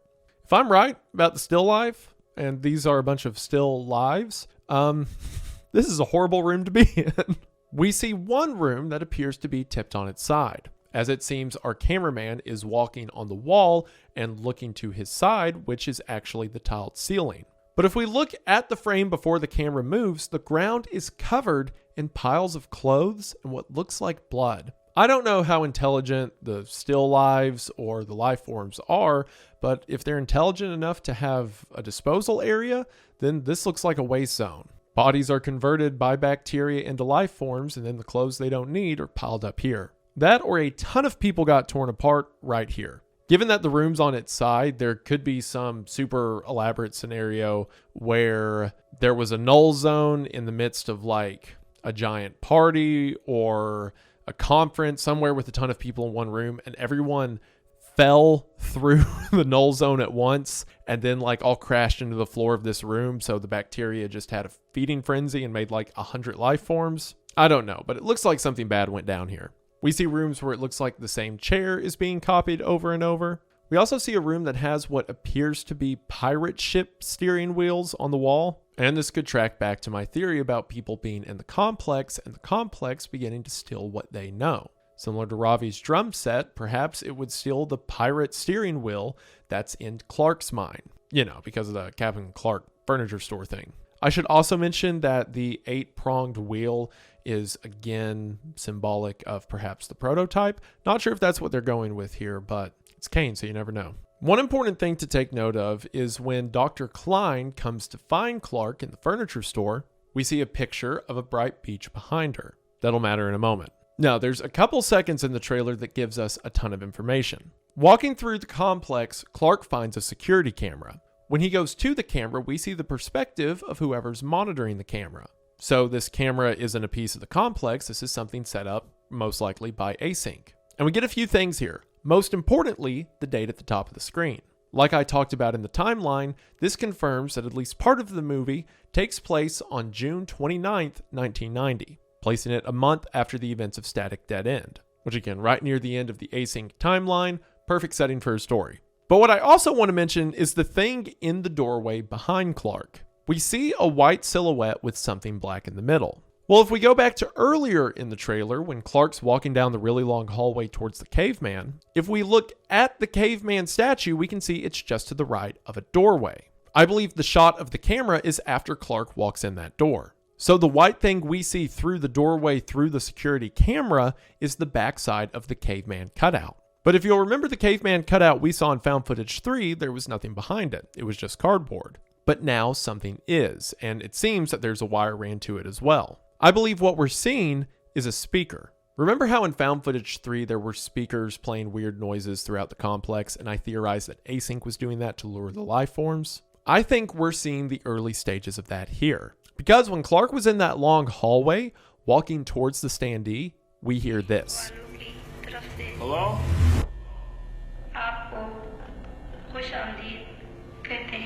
The audio we're hearing is the Voyager's golden record. So, in 1977, Voyager 1 and Voyager 2, two spacecraft, were launched into space. Aboard each of them was a vinyl called the Golden Record. The Golden Record was placed there like a message in a bottle. If any extraterrestrial race found the record, they could play it to understand Earth. It's a novel idea, and the things we put on there are pretty heartwarming. It contains greetings in 55 different languages, which is what Clark hears when he sees the cutout, as well as musical selections from many cultures and sounds of things like footsteps and laughter. So it makes so much sense that when Async started to put these audio recordings out in the complex, that's what they would use. I mean, the complex is the ocean, it's the sea, right? It's space, it's our final frontier. And if there's life forms out there, then we'll try to greet them as kindly as we would want to greet anything else. I mean, from what we've seen in the series, that doesn't go so well, but hey, it's the thought that counts. After that, we see a shot of a few Async researchers.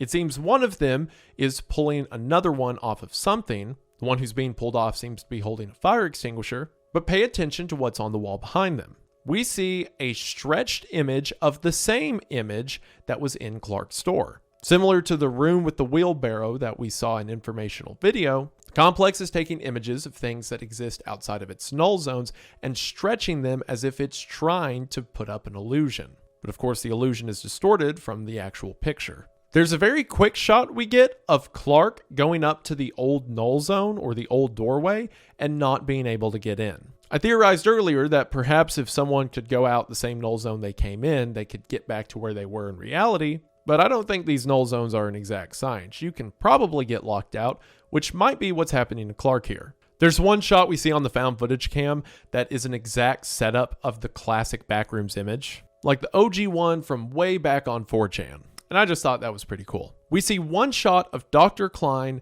in Clark's basement. We can see to the left on a whiteboard, Clark's just like me for real, but we can see on the whiteboard that Clark and supposedly the rest of his team are mapping out the complex. We also see that, similar to Async, he's used blue tape to denote this anomaly that he can pass through. And then, would you look to the right of Dr. Klein here? What do we see hanging from the ceiling? 5 wind chimes. Now, I'm not alluding to and don't think that this means Beck is secretly involved with Clark somehow or anything like that. But Kane knows what the wind chimes mean, and I know what the wind chimes mean. And when I see that, I feel like he's winking at me through time. And I don't like it.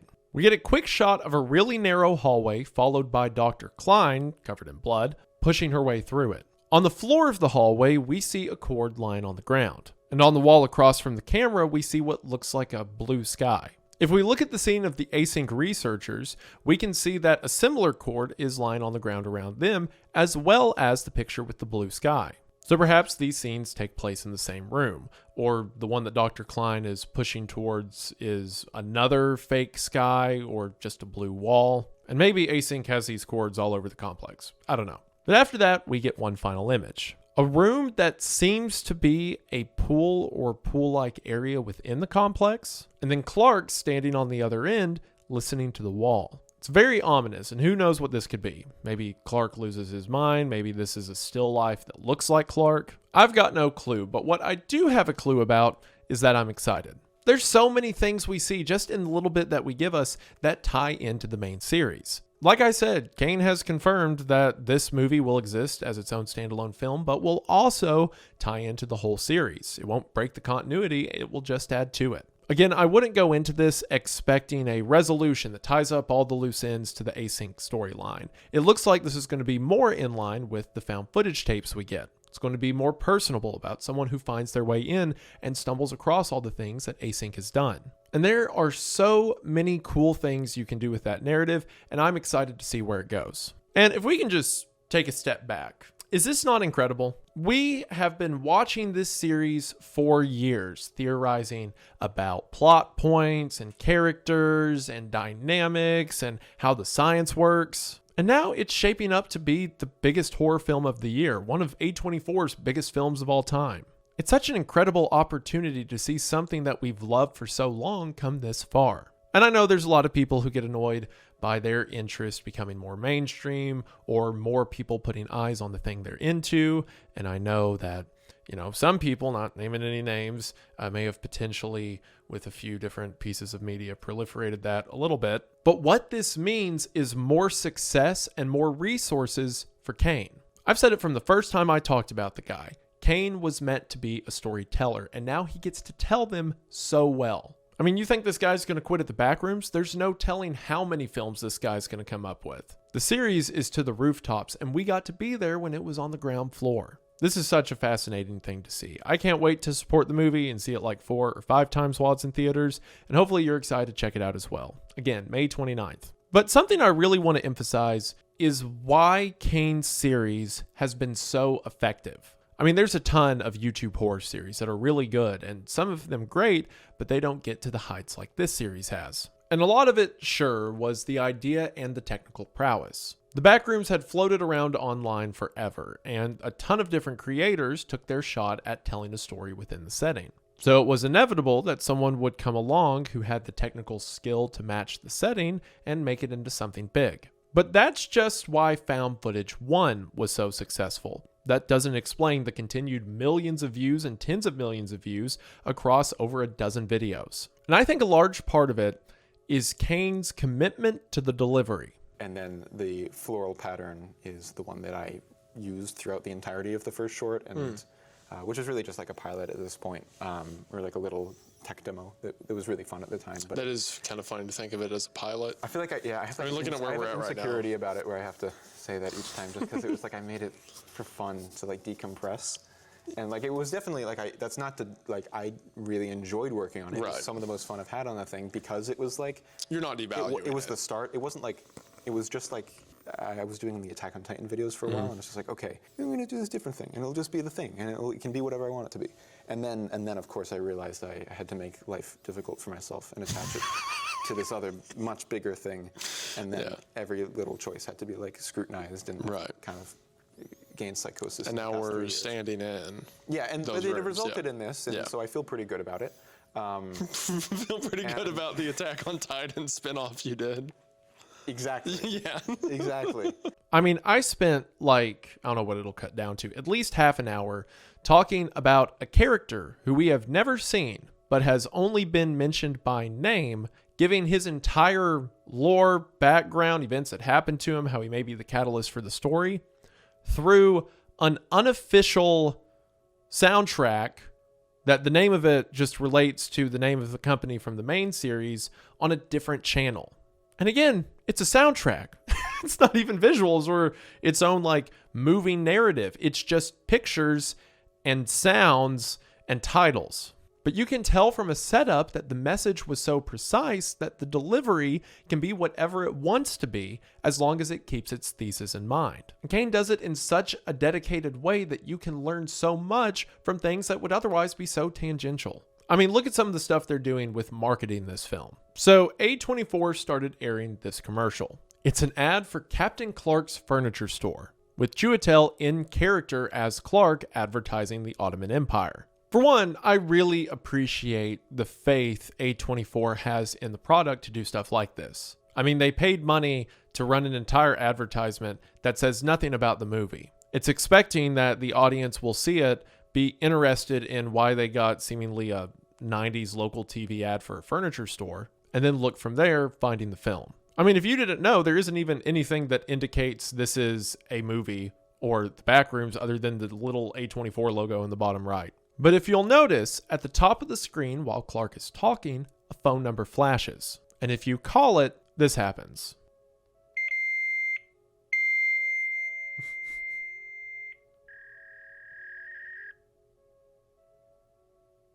A lot of you may not know what that is. That means it's a fax number. In other words, you're not supposed to call this number with your phone, you're supposed to put it through a fax machine, as the logo next to it indicates. When you do, you get a printed out advertisement for Captain Clark's. There's some funny on-the-nose wording like, get lost in an endless sea of quality tables, chairs, lamps, couches, and bedroom sets. Get it, sea, like the complex is the sea, and getting lost in all the furniture, like again, the complex.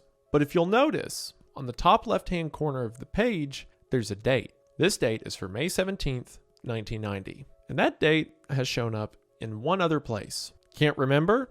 Well, if you guess that's the date that Peter Tinch wrote on the wall while he was being held by Async in the complex before his escape, then you'd be right. But you'd also be insane, because why on earth would he have written that? What does that even mean? Why is that on the same day? I guess it could be a coincidence that it's on the same date, but I don't think Kane knows what those are. So, I don't know. I have no idea what to do with that. Yeah, the date Peter Tinch wrote on the wall, we should have known that it would be on the fax number for a furniture store. But it seems that teaching us to fax was leading us to the next step of the ARG. Because A24 also released merch that is a t-shirt for Captain Clark's Ottoman Empire, of which I bought 4 of immediately. Which there's a couple things when we look at the back of the shirt. For one, we again see the pirate ship wheel imagery, which is a weird placement for it for graphic design. You would think it would be attached to a ship or something, but it just sitting there makes me think even more of the prototype, the 8-pronged wheel imagery. But also something else to point out is Captain Clark's sword weirdly has 2 blades. Like there's only one hilt, but it looks like 2 swords split off from each other. Perhaps this is a bit of symbolism of the complex copying things the way they exist in reality, but a little bit different. Like, why would you need a sword with 2 blades? This isn't me saying the sword ties into the ARG or anything, I just think it's symbolic of the complex. But on the t-shirt, we get another fax phone number. This one prints out a piece of paper that says, "Join the South Bay Bulletin Board." On the early internet, you could sign up for these bulletin boards where you enter your email address, and if there's updates or sales, they would send them to you. You know, back before spam mail, people considered it nice to be told when they could buy things instead of flooded with it constantly, all the time, forever. And here we see another phone number, and this one we do call. You have reached the South Bay Bulletin Board Archive. This number's been out of service since 1991. For access to the archived South Bay Bulletin Board, visit 408bbsarchive.net. That address takes us to a website. Here we see an old bulletin board system, and when we hit enter, this is dial-up internet. Again, most of you don't know what that is. The average age of my audience is probably like 12. It allows you to enter your email and phone number so that you can stay up to date, which of course I did, and my editor is going to be nice and not show those things on screen. So assumedly, whatever the next step of this ARG is, it'll be sent straight to my phone or email. And that's awesome. But not only that, if you look at the fax paper that we got the number from in the first place, for one in the top left, we can see that this is on May 18th of 1990, so one day after the last fax. But look at the image itself. Around the South Bay Bulletin Board, it's the sun. And beneath it, across the bottom of the page, we have a ship on the ocean.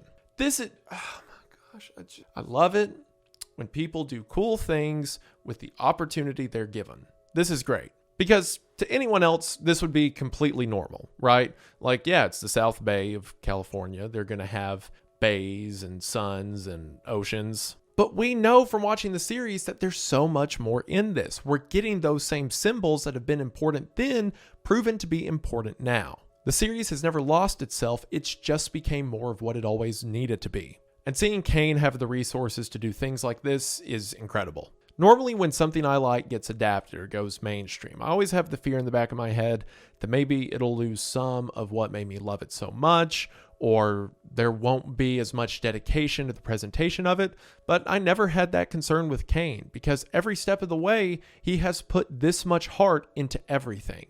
I mean, who takes the time to add the sun and the sea to a fax paper that is like step 3 out of who knows how many in this ARG? It's that kind of dedication that gets me so excited for the series moving forward and so excited for the movie. And to go back to the question I originally posed, why did Kane's Backrooms surpass the rest? I think it's because of the conflict and the soul at the heart of the story. Kane's Backrooms isn't the first series to deal with concepts of things like man becoming too arrogant in their drive for science or the future. I mean, we got most of those themes in Jurassic Park. It's also not the first series to deal with things like non-Euclidean geometry or weird impossible spaces. Things like the cosmic horror of the complex itself have been adapted in a ton of different ways. But it's because there's such a consistency in the tone behind what Kane says that no matter how it comes out, it feels coherent. It feels like a part of the whole. The piece of media that I hear get compared to the Backrooms most often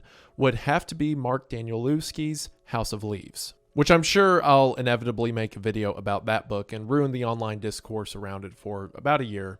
But the story at the core of House of Leaves is something called the Navidson Record. I mean, technically, the story of House of Leaves is a publishing company who was sent writings by a guy named Johnny, who found other writings from a blind guy named Zampano, who wrote about the Navidson Record, which was a documentary film thing that doesn't actually exist. But Navidson Record.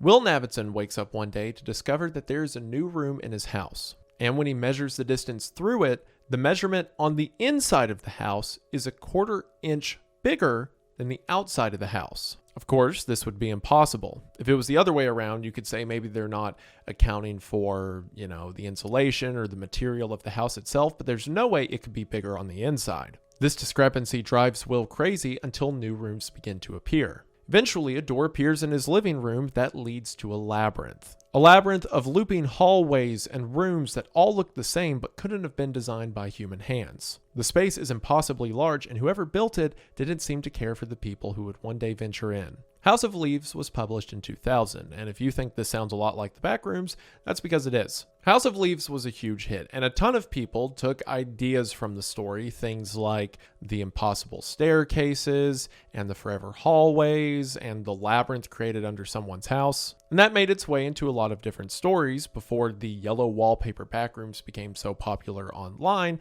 to where a lot of people found that as their first introduction to the concept. And sure, those ideas are cool and you can do a lot of cool things with them, but what makes House of Leaves stand out is the conflict that Will Navidson has with himself throughout the story. I mean, there's a lot of things that makes House of Leaves stand out, like the way the story is written for one, but there was a soul at the back of everything Will did that made it feel so much more engaging. Will used to be a war photographer. He used to place himself in the most dangerous spots in the world so that he could get the perfect shot, make the perfect discovery. And now there's a cosmic labyrinth within his own home, so of course he wants to dive into it. At every point the danger is surmountable, at every point it seems it shouldn't be worth it, you understand why Will has to keep pushing forward. Because if nothing else, then because it's there. How could we as people see a frontier so strange, so undiscovered, and not step into it ourselves? I mean, it's what we've been doing for as long as we've been around. I mean, it's the sea, right? What kind of person hangs around the sea long enough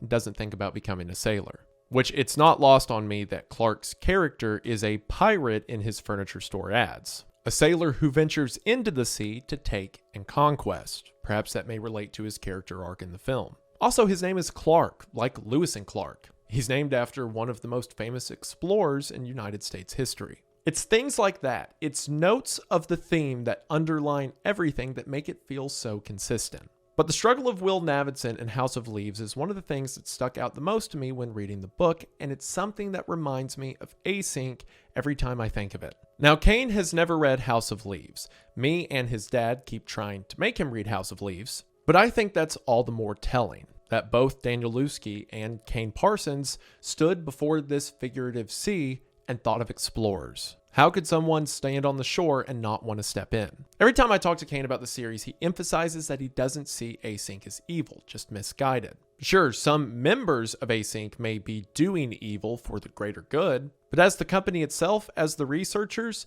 who would they not be to want to explore the great unknown? What kind of astronaut doesn't want to go to space? And it's in that righteous desire that they find their folly. The drive of what's good allows the monster, the real villain, to come out. If you'll remember way back in the Backrooms series, in the unlisted video that showed a car no clipping into the Backrooms that we then see hit the wall in found footage 2, that video's title was a long string of numbers. Well, this string of numbers is the ISBN code to the yellow wallpaper. The yellow wallpaper was a short story written by Charlotte Gilman in 1892.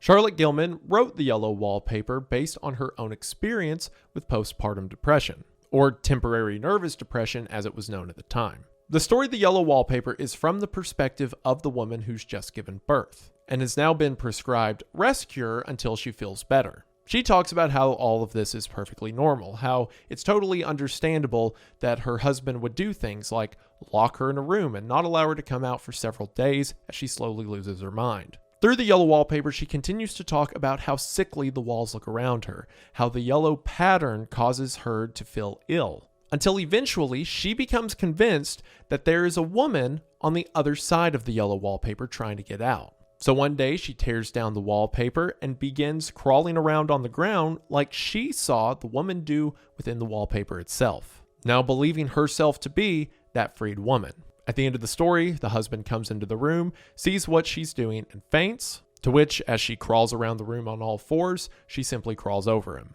Now, this story's been talked about for a long time, and there's a lot of different ways to look at it. The most common critique you'll hear is a feminist critique. Obviously, the greatest theme is about the position of women in the 19th century, and the intense expectations that were given to them, and how a lot of the time their prescriptions made things worse. Oh, this woman has postpartum depression, we should lock her in a room for weeks. That'll fix it. As we can see from the outside looking in, the prescription wasn't for her betterment, it was to save the embarrassment of her husband. In this critique, the woman seen through the wallpaper at the end of the story is a triumph. It's a more free, powerful version of herself that makes her rip the wallpaper that has made her feel ill off of the walls, and then quite literally step over the husband that did this to her. However, I think it's for a different reason that Kane made the code for this story the title of one of his unlisted videos. Obviously, of course, there's the yellow wallpaper. You could imagine the wallpaper from the story being the wallpaper of the complex. But of course, there's the note that it's within the wallpaper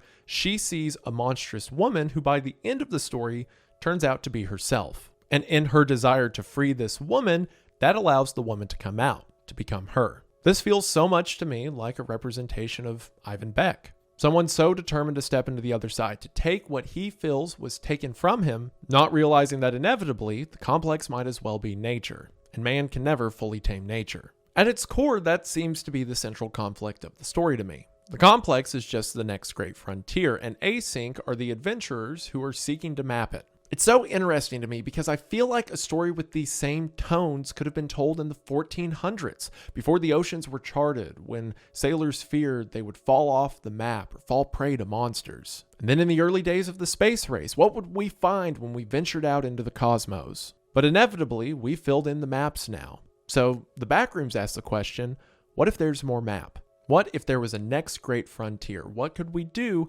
other than charge in? It's man versus nature, but with characters in mind like Ivan Beck, it becomes a story of man versus self. What did he lose that was so important? Is it worth the destruction of himself and potentially the rest of the world? What does identity and knowledge and purpose mean to one man when it can't possibly be worth the potential cost? How can the white whale be worth it if the whale is truly that dangerous? But then again, what's Captain Ahab to do? Get off the ship? It's a tale as old as time about man's hubris, about exploring new horizons, about sailing over the sea. It's just using the setting of a creepy picture that floated around the internet, and asks what if the next great unknown is all the more terrifying. That's another thing. The inherent horror of the complex is again something that's so intrinsic to people. We all have a fear of forgetting, if that be the fear of forgetting loved ones or the fear of losing our memory as we get older. When discussing the Backrooms, I see a lot of people bring up the caretakers everywhere at the end of time, a 6-hour art piece that mimics the stages of dementia through music. One of my earliest videos on the channel was me listening through the whole thing, and safe to say, it's a powerful experience. One of the most remembered images from everywhere at the end of time is the final stage, which is presented by a picture turned around. All that can be seen is the blue tape on its back. Now, I'm not sure if Kane began using blue tape so much in his series because of that visual, but nevertheless, both pieces are harkening back to the same idea. What if we're forgotten? What if our existence is just a small drop in a big ocean? I mean, the complex is a space that is actively forgetting us. It takes all of our memories, all of these cherished ideas we have of home and places and people we love, and makes it these bastardized versions, these vague representations of some of the pieces placed here and other things placed over there, and maybe some big picture items, but otherwise blank and empty. It's as if you're watching something's mind deteriorate in real time, but the thing that it's forgetting is us. Carl Jung theorized about something called the collective subconscious. Basically, the idea that there is this invisible collective of human experiences that people draw on when they're born. Basically, the idea of a collective group of thoughts or ideas that humanity pulls from. Things that are simply understood, things that seem passed down to us. Well, in the Backrooms, it's as if that subconscious is a place. And what if we peek behind the curtain and we see where our memories go, only to find that they don't matter? They're being erased away as we watch. It's an overwhelming cosmic dread that can be filled in so much of the series. What if our last great frontier is the frontier that doesn't remember us at all? In that sense, it's almost like Async is warring against God. The complex is something beyond humanity. It uses our thoughts and our visages as a sandcastle. So by mapping it, by exploring it, are we staking a flag in something so that it won't take our flags from us? Or is it just a death rattle, a final attempt for humanity to take back something we could never hope to conquer? Would it be better to lie down and let oblivion happen, or to sail into it and try to make a difference? Kane's Backrooms is the one that has stuck around, the one that has made it to this level of success because it asks those questions and it asks them so well. There's never a moment of preachiness. There's never a time where characters sit down and all of this is explained in high concept things you'd hear in an overrated YouTube video. It simply takes characters, puts them in the setting, and lets humanity speak for itself. And I think it's those kind of stories that are the most impactful, the ones that simply show us what it's thinking rather than telling us. It's such powerful ideas and such a terrifying structure, and Kane is really getting all it's worth. I can't wait to see where the series goes from here. I can't wait to watch the movie, because at the root of it all, I know no matter how scary the creatures we see are, how much we can theorize about green lights and characters and missing eyes, there's going to be a story at the base of it that matters, something that says something. And it's not something you find every day, but I'm glad we found it this time. There's few things more rewarding than seeing someone doing the thing you know they're supposed to be doing. When it comes to Kane, I can't imagine him doing anything else. This series, the presentation, the deliveries, the theories, the scares are all fantastic. And despite everything, I think this guy's still on the ground floor. Kane, I couldn't be more proud of you, and this couldn't have happened to someone more deserving. Thank you for telling your stories, and thank you for letting me watch. And also comb your hair, or put on deodorant, or something. I hope you're as excited to check out the movie as I am. Again, it's coming out next month, May 29th. And as I mentioned, after it comes out, and after it's been out probably like a month, I'm going to make another video analyzing the film, so we can see how many things I got right and how many things I inevitably got wrong. But regardless of that, for now, I'm just happy you stuck around this long, and I just want to say thank you for watching. It's really cool to see a series that has meant this much to me come this far, and I'm glad we get to watch it together. I said it earlier, but thank you all so much for the support that you showed on the original Backrooms video. Obviously, I didn't have anything to do with Kane's success. He was already huge by the time I found him, and he certainly didn't need my help. But regardless, it is cool that making that first video put me in a position where I could reach out to him, and now I not only know a cool film director, but I know a cool friend. You all continue to throw me into blessings that I can't thank you enough for, but sincerely, thank you for everything you've given me. Of course, if you somehow still haven't seen Kane's series, I'll have it linked in the description, as well as the Not Kane Pixels channel. Be sure to check all this stuff out. I can talk about it all I want, but nothing beats watching it for yourself. Stay tuned for more videos here. Videos every week, Mondays at noon, over on Wendigang. And also, if you want to watch the editor bully me while I play video games, you can check out Wendiglitch. I really appreciate the support, and you all mean the world. But I believe that should do it for now. Before I go, I just want to say thank you for watching. I hope that you enjoyed, and I'll see you in the next one. Bye! Actually, you know what? I gassed Kane up way too much there at the end of the video, so I need to bring him down a little bit. So let's all remember what the first video uploaded to his channel is.